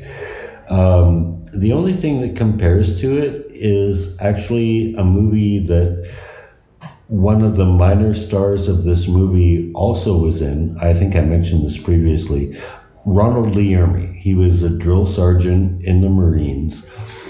And the first movie he was a big star in was The Boys in Company C, where he played an asshole drill sergeant.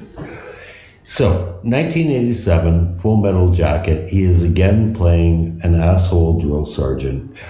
And it follows these recruits through a training that Kubrick clearly holds in disdain. Like it's brainwashing. And the Marines full on admit that their training process is brainwashing.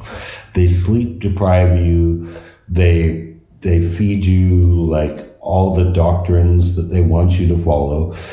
Because like Matthew Modine's narration says, they want killers. They want programmed soldiers. That's all the Marines are meant to do. So it takes you through this whole process, and there's this drama where Vince D'Onofrio plays an amazing character, Leonard Lawrence, Private great. File, yes, Great. career-making performance. He breaks and shoots the drill instructor, kills himself. And then the movie takes and I think this is what you didn't like about it. It takes like a 180-degree turn and shows Joker in Vietnam, where he's working for Stars and Stripes because he's smart enough to know, combat duty, not my thing. I think I'd rather work for the newspaper. But Joker is such an asshole. He pisses off his boss, and his boss sends him into combat, despite the fact that that's the last thing he wants. And I think this is where the two halves of the movie tie together. Because Joker doesn't really want to be in the Marines. He doesn't want to kill people. He doesn't want to fight. He's already had this horrible traumatic experience on Paris Island. But he's such a fucking big mouth douchebag. He just pisses people off and finds himself in the worst situations. And it ultimately leads to them going to the Battle of Wei. So there's this real situation of a guy who basically he's a man of peace. He wears the peace symbol on his helmet, but he also has "Born to Kill" written on his helmet. Well, that's one thing I did, now that you're talking about it, I did like about the second half was the characters. Obviously, real interesting group of characters, but he did it almost like it was like guerrilla filmmaking. Some of the parts it felt improvised. It felt really improvised, like just like a scene guy in the after camera. the Battle of Wei, where the TV crew interviews everyone. Exactly. It feels like they were just making that up. Exactly. Yeah, and I did like that aspect of it. That it felt like really down to earth, because if you compare it, let's say, to one I've been mentioning, Apocalypse Now, which is like a fever dream. That's like you just go into that world and it is what it is, and then you get Marlon Brando being insane at the end, and it's great. And this one is a little bit more down to earth, which I appreciated it. But again, it just felt like, okay, been there, done that already. Unfortunately, like Pete said, he took a little too long to develop this. If it had come out like 3-4 years, it reminded me of I just saw the Black Widow movie, and it's like, man, this came out about 5 years too late. Like, who cares about a Black Widow movie now? Well, I mean, that was after the pandemic. You would go see any movie in 2000. I agree, but I think timing is everything. I mean, back when Black Widow was top character in the MCU, would have been a good time to kind of do a spin-off of hers, not after the end of everything. And after she sued Disney. Yeah, after she's dead, and who cares now, So I think that kind of hurt the movie, unfortunately, timing. Yeah. What do I have here? Yes, Sergeant Hartman tells a black private, he christens him Snowball and reminds him they don't serve fried chicken and watermelon in the mess hall. He tells a private from Texas, steers and queers come from Texas, and dubs him cowboy. When Davis mocks him with a John Wayne impersonation, Hartman punches him in the stomach and gives him the name Joker. And yet he becomes Hartman's prize student. He puts him in charge of the squad because he respects him, because he stood up to him. Yeah, there's a lot of great characters in this movie. Interesting movie. Like I said, it just, right when Pete said, when it went into that second half, it just didn't grab me as much. as the first half. Because But the first there half, you don't is know a what was going on. connection. No, I'm not saying there isn't a connection. It just didn't interest me as much Right. as that first part because it was more intriguing. I didn't know what was going to go on, and then we get, when we're And then the talking about shot. Kubrick, we got to talk about the Kubrick look, right? The Kubrick eyes. That those scenes of Alex in A Clockwork Orange, when his eyes are almost rolling into his head. yeah. Vince D'Onofrio has exactly the same look just before he shoots Hartman. Yep. Hi, Joker. Yeah, it just Like, comes out of nowhere, man. And I think that's what it is, man, also, because that end is so shocking. Like, the movie could have ended there. Like, Yes, yeah, it could have been a great short. you know, great short. And then it continues on, and it's not that the second half But is the way Kubrick uses music in this movie is really effective because immediately after he shoots Hartman, the first thing you hear are the bass lines from Nazi Sinatra's These Boots. Do, do, do, do, do, do. And they also use Going to the Chapel during the attack on the base during the Tet holiday. Well, that gets into another influence, right? It's the music in his movies. Which, Yes. if you get somebody like Scorsese. That's where Scorsese took it from. Yeah. I just watched Casino a couple of He doesn't use scores. Yeah. The only thing he uses is actually Robbie Robertson, who did a ton of coke with him when he was making that movie about the band. And yeah, he's like, find me the right songs. Exactly. All right, guys, let's try to finish up. We got 2 more movies to go. I got my number 2 ready, and Pete's going to give his number 2 in a little bit. So my number 2 is Eyes Wide Shut. I absolutely love this movie, and I just watched it maybe a couple weeks back again with somebody that hadn't seen it before, and I like I said, I disagree with Pete that people hated it. I thought it was just a divisive movie. It reminded me a lot. Well, if a movie is divisive, it means like half the people hated it. I know, but there's half the people loved it too. Yes, It wasn't a movie yes. that people just hated, and it just Right. It just really But divided folks. at the time, I think it was received pretty negatively. But I'll get into that because I think a lot of people went into this movie thinking Expecting Tom and Nicole exactly. to knock That's what I was gonna get into because the build up to it, the trailers, they had that song. I did a bad thing. I forgot who sang that, but it felt like it was a steamy, sexy movie about Tom Cruise and Nicole Kidman.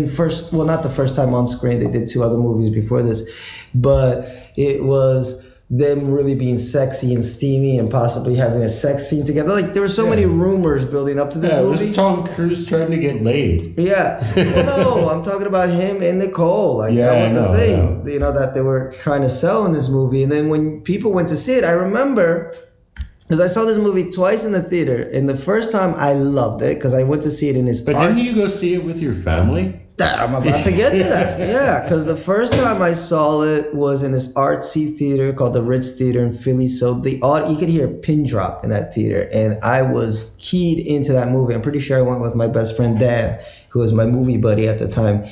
And I said, what is this? This is masterpiece. Like the music, even that annoying little piano. Yeah. It's a weird ass. And it's just a mood. This movie is a fucking mood. But then I went to see it the second time at this kind of ghetto theater with my family near my house. And I hated the movie because the audience, you could tell there's a bunch of young kids. They were there because they thought this is the movie we're going to get to see Tom Cruise fuck Nicole Kidman on screen. Yeah. And it isn't. It's a slow... No, they don't have any sex. They don't have any sex. So they were talking through the movie. They were like joking. And it's a bunch of young kids, like maybe 15, 16. They didn't card us that much.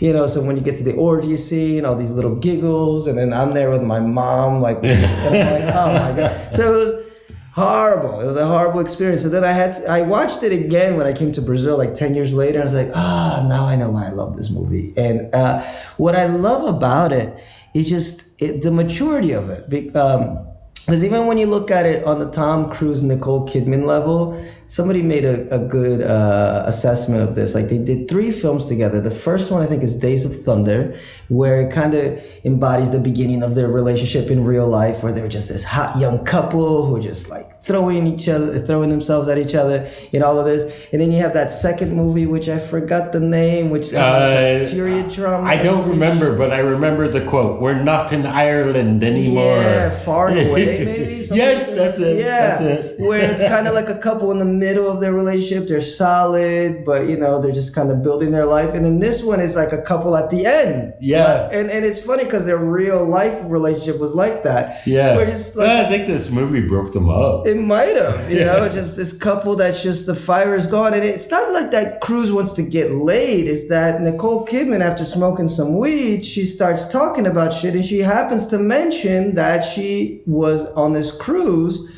and there's this really hot guy on the cruise, and she has, she masturbated, or I think even she imagined him as Cruz was fucking her on that little honeymoon, wherever they were, this vacation. And that triggered something in him. Yeah. Because, he's just thought, hey, this is my wife, we're married, we got kids. He bought into the family life. Yeah. And then when this comes out, it just fucks with his head. And he just goes out for a walk, like the wackiest walk ever.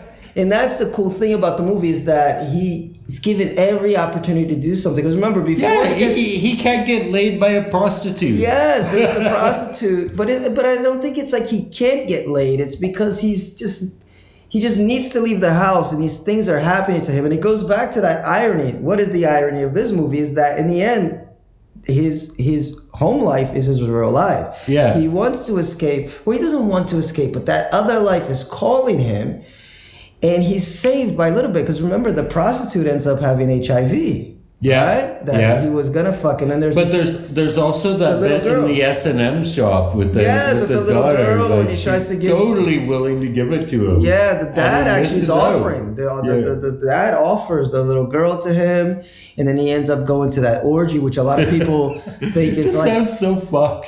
Some Illuminati Describing bullshit. this movie sounds insane. It is, but it is an insane movie, and to be his final movie, you're like, okay, this guy did not slow down. Yes. And some folks believe, there's a lot of the conspiracies that he was trying to out the Illuminati and all this stuff. So that's bullshit. I know, but it's cool stuff. Yeah. I agree, it's bullshit, but it's just cool stuff to add to the lore of it. Just like with 2001 and how he faked this moon landing, like Kubrick filmed the moon landing and all that stuff. Yeah, that's actually a major plot point of a movie that came out this year.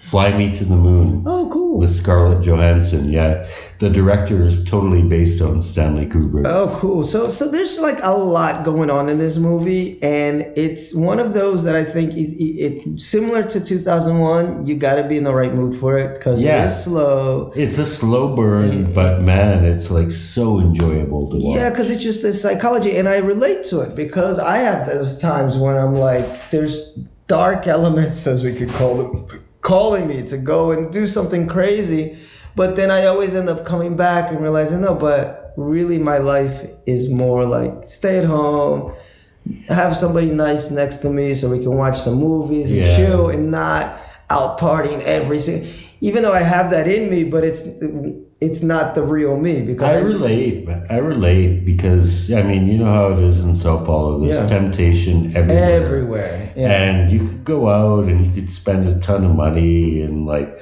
fuck everything that moves. Yeah. But, to be honest, like how much satisfaction do you get? It's empty at the end. I think that's why that's the depth of the movie for me. That's why I love it so much. That's why I love that last line so much. Like, let's just fuck. Like, like be with your wife. Be with your wife. Exactly. So it's such a crazy movie because it takes this whole long trip but it only takes place over 2 days. Yes, but it's like a 2.5 hour movie, so he takes this long ass epic journey through the night just to come back and realize, just stay with your wife, like she loves you, like she just had a weird fantasy with this other dude, and you just got to move past that. So there's so much that I love about this, including the acting, including just the suspense and what's going on and how beautiful. Yeah, because most of the more sinister aspects of this movie are proven to be false. Sidney Pollack's character is crucial in that. He tells them, like, dude, they were just trying to scare you. But there's still a doubt there, though, because remember, he finds that the prostitute died. She's in the paper. And but she was a junkie. She was a junkie, but it still adds that, but was it? Is he just a cover-up story? Is it not? But in the end, it doesn't even matter. So that's the thing, too, with this movie. It's like, you can take it as you want. Exactly, because you can get caught up on is this real? Is this what's going on for real? It's a fever dream. Exactly. And it gets us let's get back to reality. So it starts like the dream is the catalyst, which takes him on this dream journey through the night. And I believe the original was based on that. It's just kind of like a journey through the night. And then he's back to his real self. So I absolutely love Eyes Wide Shut. I almost put it at number one, except that I couldn't knock my number one down. And what's your number two, which I believe is my number one? Yeah, my number two is Dr. Strangelove. I love that movie so much. Yes, one of a kind, man. There is no other movie like this. It's basically a movie about the end of the world, and it's played as a slapstick comedy, which is just bizarre. But, I mean, you either love this or hate it. It's so dark. Basically, the story involves... the story involves a general who has gone mad because of paranoia about bodily fluids or something. Well, no, he doesn't want to masturbate. It's his essence. He wants to keep his essence inside him. So he thinks masturbation is really bad, and you can tell he's a nervous wreck, and he's sweating all the time. He keeps talking about his essence, the essence. But it has to do with masturbation. Like he's just this cum. No. Like he tells a chick like he'll fuck women, but he won't come, because it will give away his bodily essence. Exactly. It's the weirdest thing. It's wonderful. I love it. It's just going off. He's gone completely mad, and he's taken control of a military base. Yes. And he's launched a nuclear attack on the Soviet Union. Oh, God. And the only way to stop it is... if you have the proper defense codes or something. I don't remember the exact details. But the point is that Russia actually has a doomsday device that if they are attacked, it will basically annihilate the world. Nobody knew about this, so it becomes a story about failure of diplomacy. Peter Sellers plays 3 roles in this. So great. Yes. Oh, he's brilliant. He plays a visiting British soldier at the military base who is trying to convince the general, like, dude, the general is Sterling Hayden, by the way, who is also in The Killing. And he also plays, I think he's the president. He's the president of the United States. Wait, let's look this up because I forgot the characters that he plays. But one of them is definitely that the one that stands out the most. Dr. Strangelove. Yeah. Yes. Who is not actually even in the book the movie is based on. Yeah, so he plays Group Captain Lionel Mandrake, a British RAF exchange officer. He also plays Mark Muffley, the president of the U.S., and Dr. Strangelove. Malcolm Verdig. Yeah, the former Nazi. The wheelchair bound nuclear war expert and former Nazi. And he always lets out like these little Nazi things. And he can't control his hand. That's where Dr. Strangelove comes from. Yes. He's like, Highlander! Yes. He has alien hand syndrome. Yeah. Oh my God. Ah! Yeah. It's too good. Yeah, and those are some of the best scenes. And actually, another great actor who is in this is George C. Scott. Chronic drunkard, but he plays a general who's like, look, if we've already declared war on them, we should just go through with it, like wipe them out now. We've already struck first. Why not go through with it? Yep. And, he comes up with this whole scenario where he's like, okay, they may retaliate, but look, we got the upper hand. Exactly. Yeah, and that's the scary part of this movie, that even though it's a farce and it's so wild, but at the same time you stop to think, like, who's really in control, like in the real world, and do they know what they're doing? I just listened to a great podcast with this woman who wrote a book about, how it ends or something like that. Like, she's an expert that has spoken to a lot of nuclear engineers, generals, and she just went, her book, the premise is like, if a nuclear war started, how would it start? How would it end? And she plays the whole scenario out. And in it, from talking to these generals, she says there's been a lot of false alarms that we just don't know about, and it's scary. Like, a few times we were saved by like one person that said, I'm not going to turn that switch with you. Yeah. And this movie, when you watch it, as much as you're laughing, at the same time, you're laughing not to cry, because you're like, who's really in control? Like, you almost think like some of these There's folks... no fighting in the war room. Exactly. It's pretty insane, And, and by the way, rest in peace, James Earl Jones is one of the bomber pilots. Yeah, who is in this film. Yeah. Great film. And just beautifully shot, too. I mean, I keep repeating this, but... Yeah, in the war room. Seriously, one of the most iconic movie scenes in history is the cowboy riding the bomb. Yeah. And Kubrick actually wanted John Wayne to do that, but John Wayne, being a right-wing asshole, was like, you're anti-war? Fuck you. I'm not being in your movie. No, well, maybe we're better off for it. But yeah, no. I mean, he played it perfectly. It's a perfect scene. Yeah, perfect movie for me. I mean, guys, I'm talking a little bit about it because it is my number one movie. So for me, it's a perfect movie. I was gonna say there's very little I don't like. There's nothing I don't like about it. No, there's nothing I don't like about it either. It's perfection. Everything about it. So.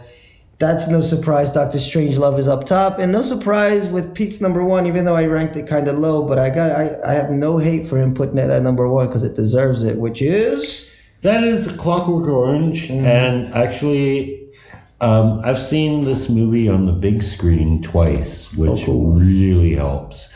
I was lucky enough to grow up in a city that had retros. Theaters that showed old movies, and Clockwork Orange was always a popular one. Always drew out the audiences, and because it's still shocking even after all these years. It's a very shocking is. I mean, I don't whole think rape scene at the beginning. The rape is comedy. Yeah, singing in the rain. Exactly. And it's not like he kind of like intimates that there's a rape or like there's a shadow in the back. It's like and he makes the husband watch too. Very well, brother, very well. Yeah, it's very graphic stuff, so it holds up. And of course, McDowell's acting, good lord. Yes, Malcolm McDowell is so good in this. But to touch on Kubrick's theme of irony, both in this and in not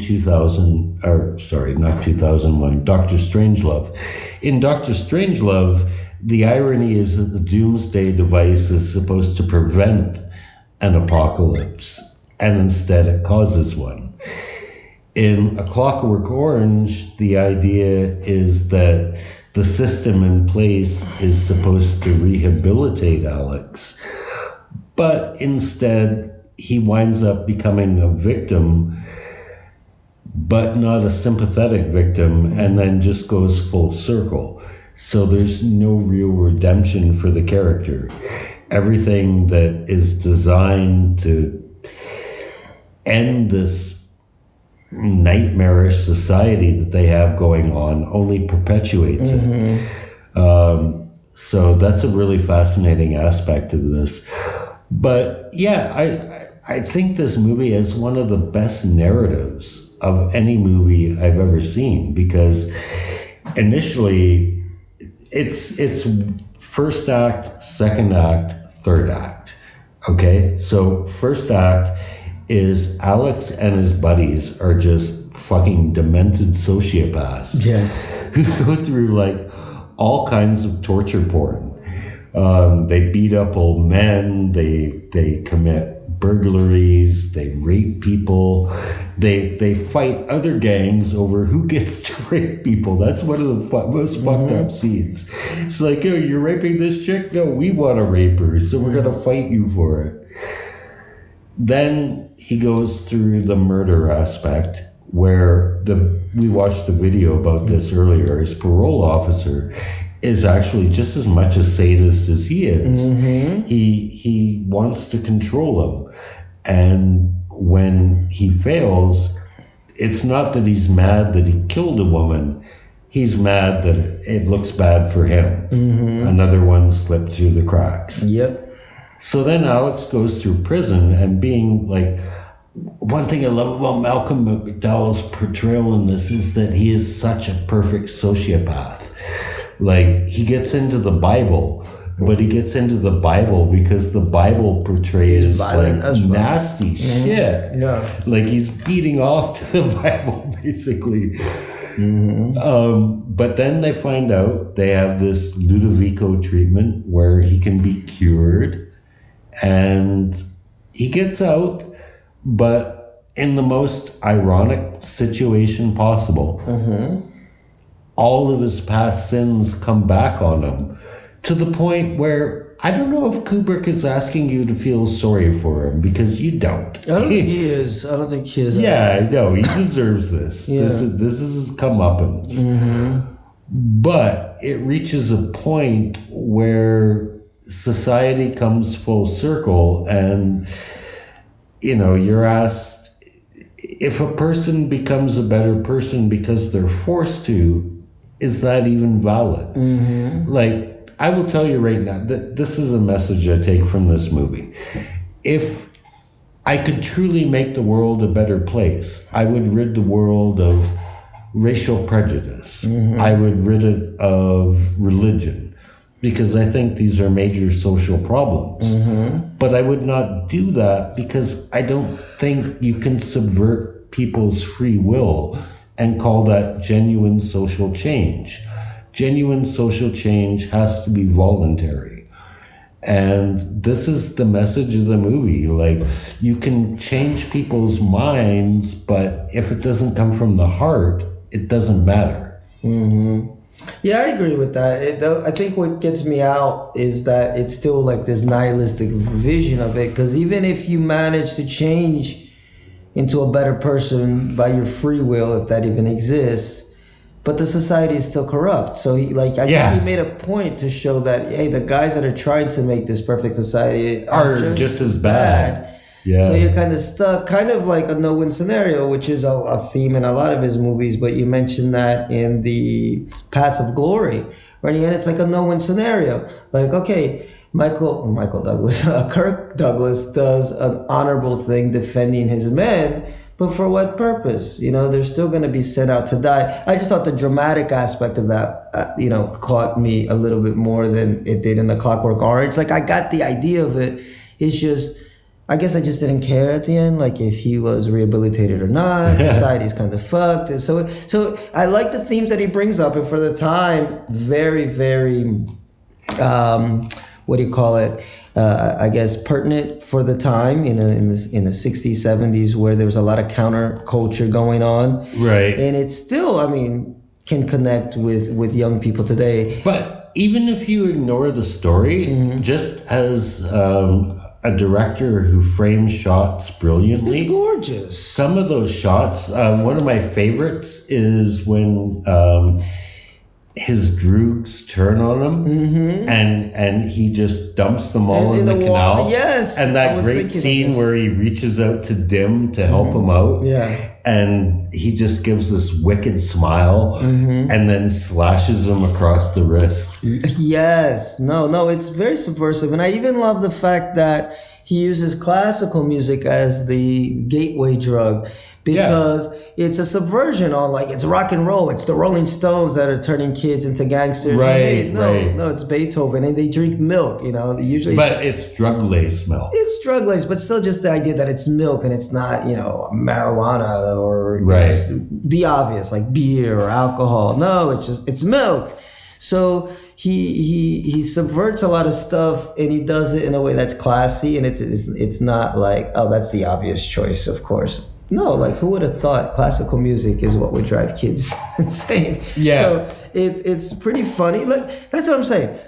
No hate for this movie, and if it's your number one movie, I totally get it. It just didn't connect to me on a personal level, which I think that's what takes me out of the movie. But Well, it shouldn't connect with you on a personal level. Well, you know level. what I mean. Well, Even if you watch like a dark movie, sometimes you say, "Oh, I see where this darkness is coming from. I see where how this character ended up in this bad spot." And either you root for them to get out of it, or you root for something bad to happen to them. Where I connected with this is actually how Alex gets off on the Bible. There you go. Because I used to go to Sunday school. I grew up in the church. I'm a hardcore atheist. Mm-hmm. But when I was a kid going to Sunday school, reading the Bible was like, holy shit, man, this fuck is nasty. There's some crazy stuff in there. Yeah, there's some crazy stuff. That scene cracked me up because it is. There's I recall of someone that both Pete and I probably don't appreciate that much, but every once in a while he's kind of cool, which is Noam Chomsky. And he does have a great line about how the Bible is the most genocidal book ever written in the history of mankind. And then when he said that, and I was like, wait a second. And Yahweh wipes out the entire population of Earth twice. Women and children. No, but even when the Israelites are getting into the promised land, it's like, yeah, but we kind of have to remove the people that are there first. There are people living in the promised land that need to be removed. So, we don't want to get too much into how that's a parallel to today. But anyway, that's a different topic. But yeah, the subversion is great. It's a classic movie, guys. It just because it didn't connect to me personally doesn't mean that I have any hate at all towards it. It's a beautiful movie. We love all Kubrick. Yeah, no, seriously. Like any one of these movies, if you said, okay, we got to watch them all again and do this all over again, I would do it. Definitely. And what's nice about Kubrick is that it's only 13 movies. I thought it would be way more movies that I'd have to watch. And then I saw, man, he really took a long time. Yeah, Martin Scorsese said of Kubrick that he left us with so little, but one of his movies is worth 3 of mine. Yeah. And I have to agree with that because there's so much packed into just one of, just every one of these movies has at least one scene. And if we go to his lower tier movies like Fear, Desire, Killer's Kiss, so there's at least one scene in every one of these movies, and not just like a 30-second scene, but like sequences in all of these movies that you're like, what the fuck? That's incredible. Yeah. But then you start getting into his actual great work, and his masterpieces, and you're just like, how did he get this done? Just with the filming, with the acting, by being an abusive psychopath. Pretty much, yeah. That's where you kind of have to go separate the artist from the art with some of this stuff. But, there's always got to be one. So Kubrick is the one for that. Just the wacky director who just people would be willing to one suffer. Of a kind.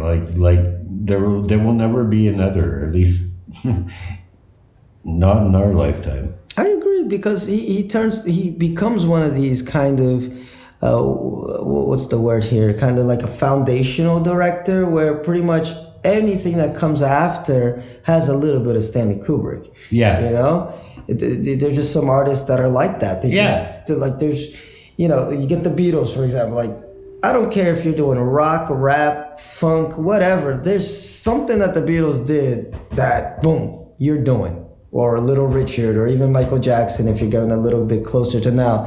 If you're making a music video, there's something you took from Michael Jackson. There's just no way around it. So Stanley Kubrick, for me, after watching all these movies, that's the big takeaway of like, there's no director out there that hasn't taken a little bit from this guy, whether consciously or subconsciously. Right. I mean, I think Steven Spielberg is one of the gold standards for directors. And AI was basically Steven Spielberg trying to make a movie like Stanley Kubrick would. Mm-hmm. That was because Kubrick died in 1999 and AI came out in 2001. Mm-hmm. And it was a project they developed together. Mm-hmm. And this was Spielberg basically saying, this is how I think Stanley would have made this movie. Yeah, this is the closest I can get. By the way, let's give a little bit of love to AI because I just saw that 2 weeks ago, and that's technically not, but technically yes, a Stanley Kubrick It was film. his idea. It's his idea. He developed it, and man, that's another film that every time I watch it, I love it more. Like first time I watched it, I just thought, okay, it's good. It's like Barry Lyndon. Yeah. You need to see it more times. Yeah, and because it's also very slow. Like that whole first part where the little kid is at the house and they're getting to know him. It's long, man, but you can't not have that part in the movie for the second part where he's left in the woods and then he meets the other road. So sad. To make sense.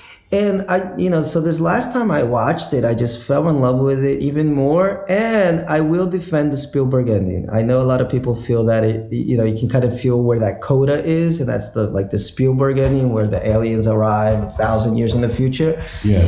And when I watch it, and I can see the Kubrick ending, like he needed it to end right where little boy gets stuck on the ground with the teddy bear. He finds the blue angel, whatever, and that would have been a beautiful ending too. Like he found the blue fairy. He's on the water. He freezes, and boom. And even as I was watching it this last time, I was like, that is a perfect ending. And then you get this extra 20 minutes. You're like, but man, it's so beautiful. I think it has to do with just different perspective. Like for me, the older I get, the less I care about the details of like, why did this happen and who actually wrote this like people nitpick movies, like they all have to make sense, and it's more about the feeling, and that feeling of like this little boy just wanted to feel love, and the fact that the movie ends, the Spielberg happy ending, of course, but it was perfect, it was beautiful. And I think as you get older, those things become more important, like just having that human connection. You don't need the subversive dark ending sometimes the beautiful ending is the perfect ending. So I will give AI some love because of that. So guys, we have reached the end of yet another ranking video, and we kind of did pretty good. 2 hours. That's not too bad. Yeah, I think we budgeted 2 hours, so we went 6 minutes overtime, which is not bad. Not bad at all. So as always, guys, we love to hear your opinions. You can trash us in the comment sections. Just be, respectfully trash us for our opinions. And give us yours. Give us your rankings of Stanley Kubrick. I'm sure our lists will be very different. And that's why we love doing this. We love communicating with you guys and getting your opinions too. And drop in the comments any other franchises that you want us to do, which gets us to our part, because usually at the end of these, we try to think of something interesting to do next. And honestly, Pete, as I was looking for my Kubrick notes, which I lost, I found notes to another franchise. I don't know if you'd be into doing this, but Rocky. Because I like maybe 5 years ago, I just did a whole Rocky thing when Creed was coming out. So we could either do Rocky 1 to 5, or we can extend it to Creed 1, 2, 3. It would have to include Creed because it's basically the same franchise. Yeah, like we would probably. There's a Gap movie too. Well, yeah, there's Rocky Balboa, which is great. Yeah, I really enjoy Rocky Balboa. So if you want to do that, we did do Rambo, which was really fun, and we got a lot of views on that. Yeah, Rambo was fun. So it's 5 movies plus Rocky Balboa, and then 3 Creed movies. Right. Creed, I'm kind of half and half on Creed, only because it's still like a continuing franchise, even though it's part of the same universe, but it's technically like a separate little storyline that we're following. And I don't know I think they're going to make more, because Creed 3, I think, was a box office hit. So maybe we can just go up to Rocky Balboa and just give the Creed ones a little bit of love. All right. If you want to. Yeah, I could do that. I mean, I saw Rocky 3 in the cinemas. No, Rocky 4. Rocky 4 came out on Christmas Day. And I think I saw it 3 times in one week. They're pretty good. And it's a crappy movie too. It's all a training montage. Yes. The whole movie is training montage. No, it's just it's very 80s US rah propaganda. Yeah. But it's cute. I don't mind Rocky 4. It's got James Brown in it, so that saves it. But we could do it. They're pretty fun. I was surprised by how much I enjoyed doing the Rocky films. So we could do that. All right. So guys, until next time, we will talk to you soon. Peace out.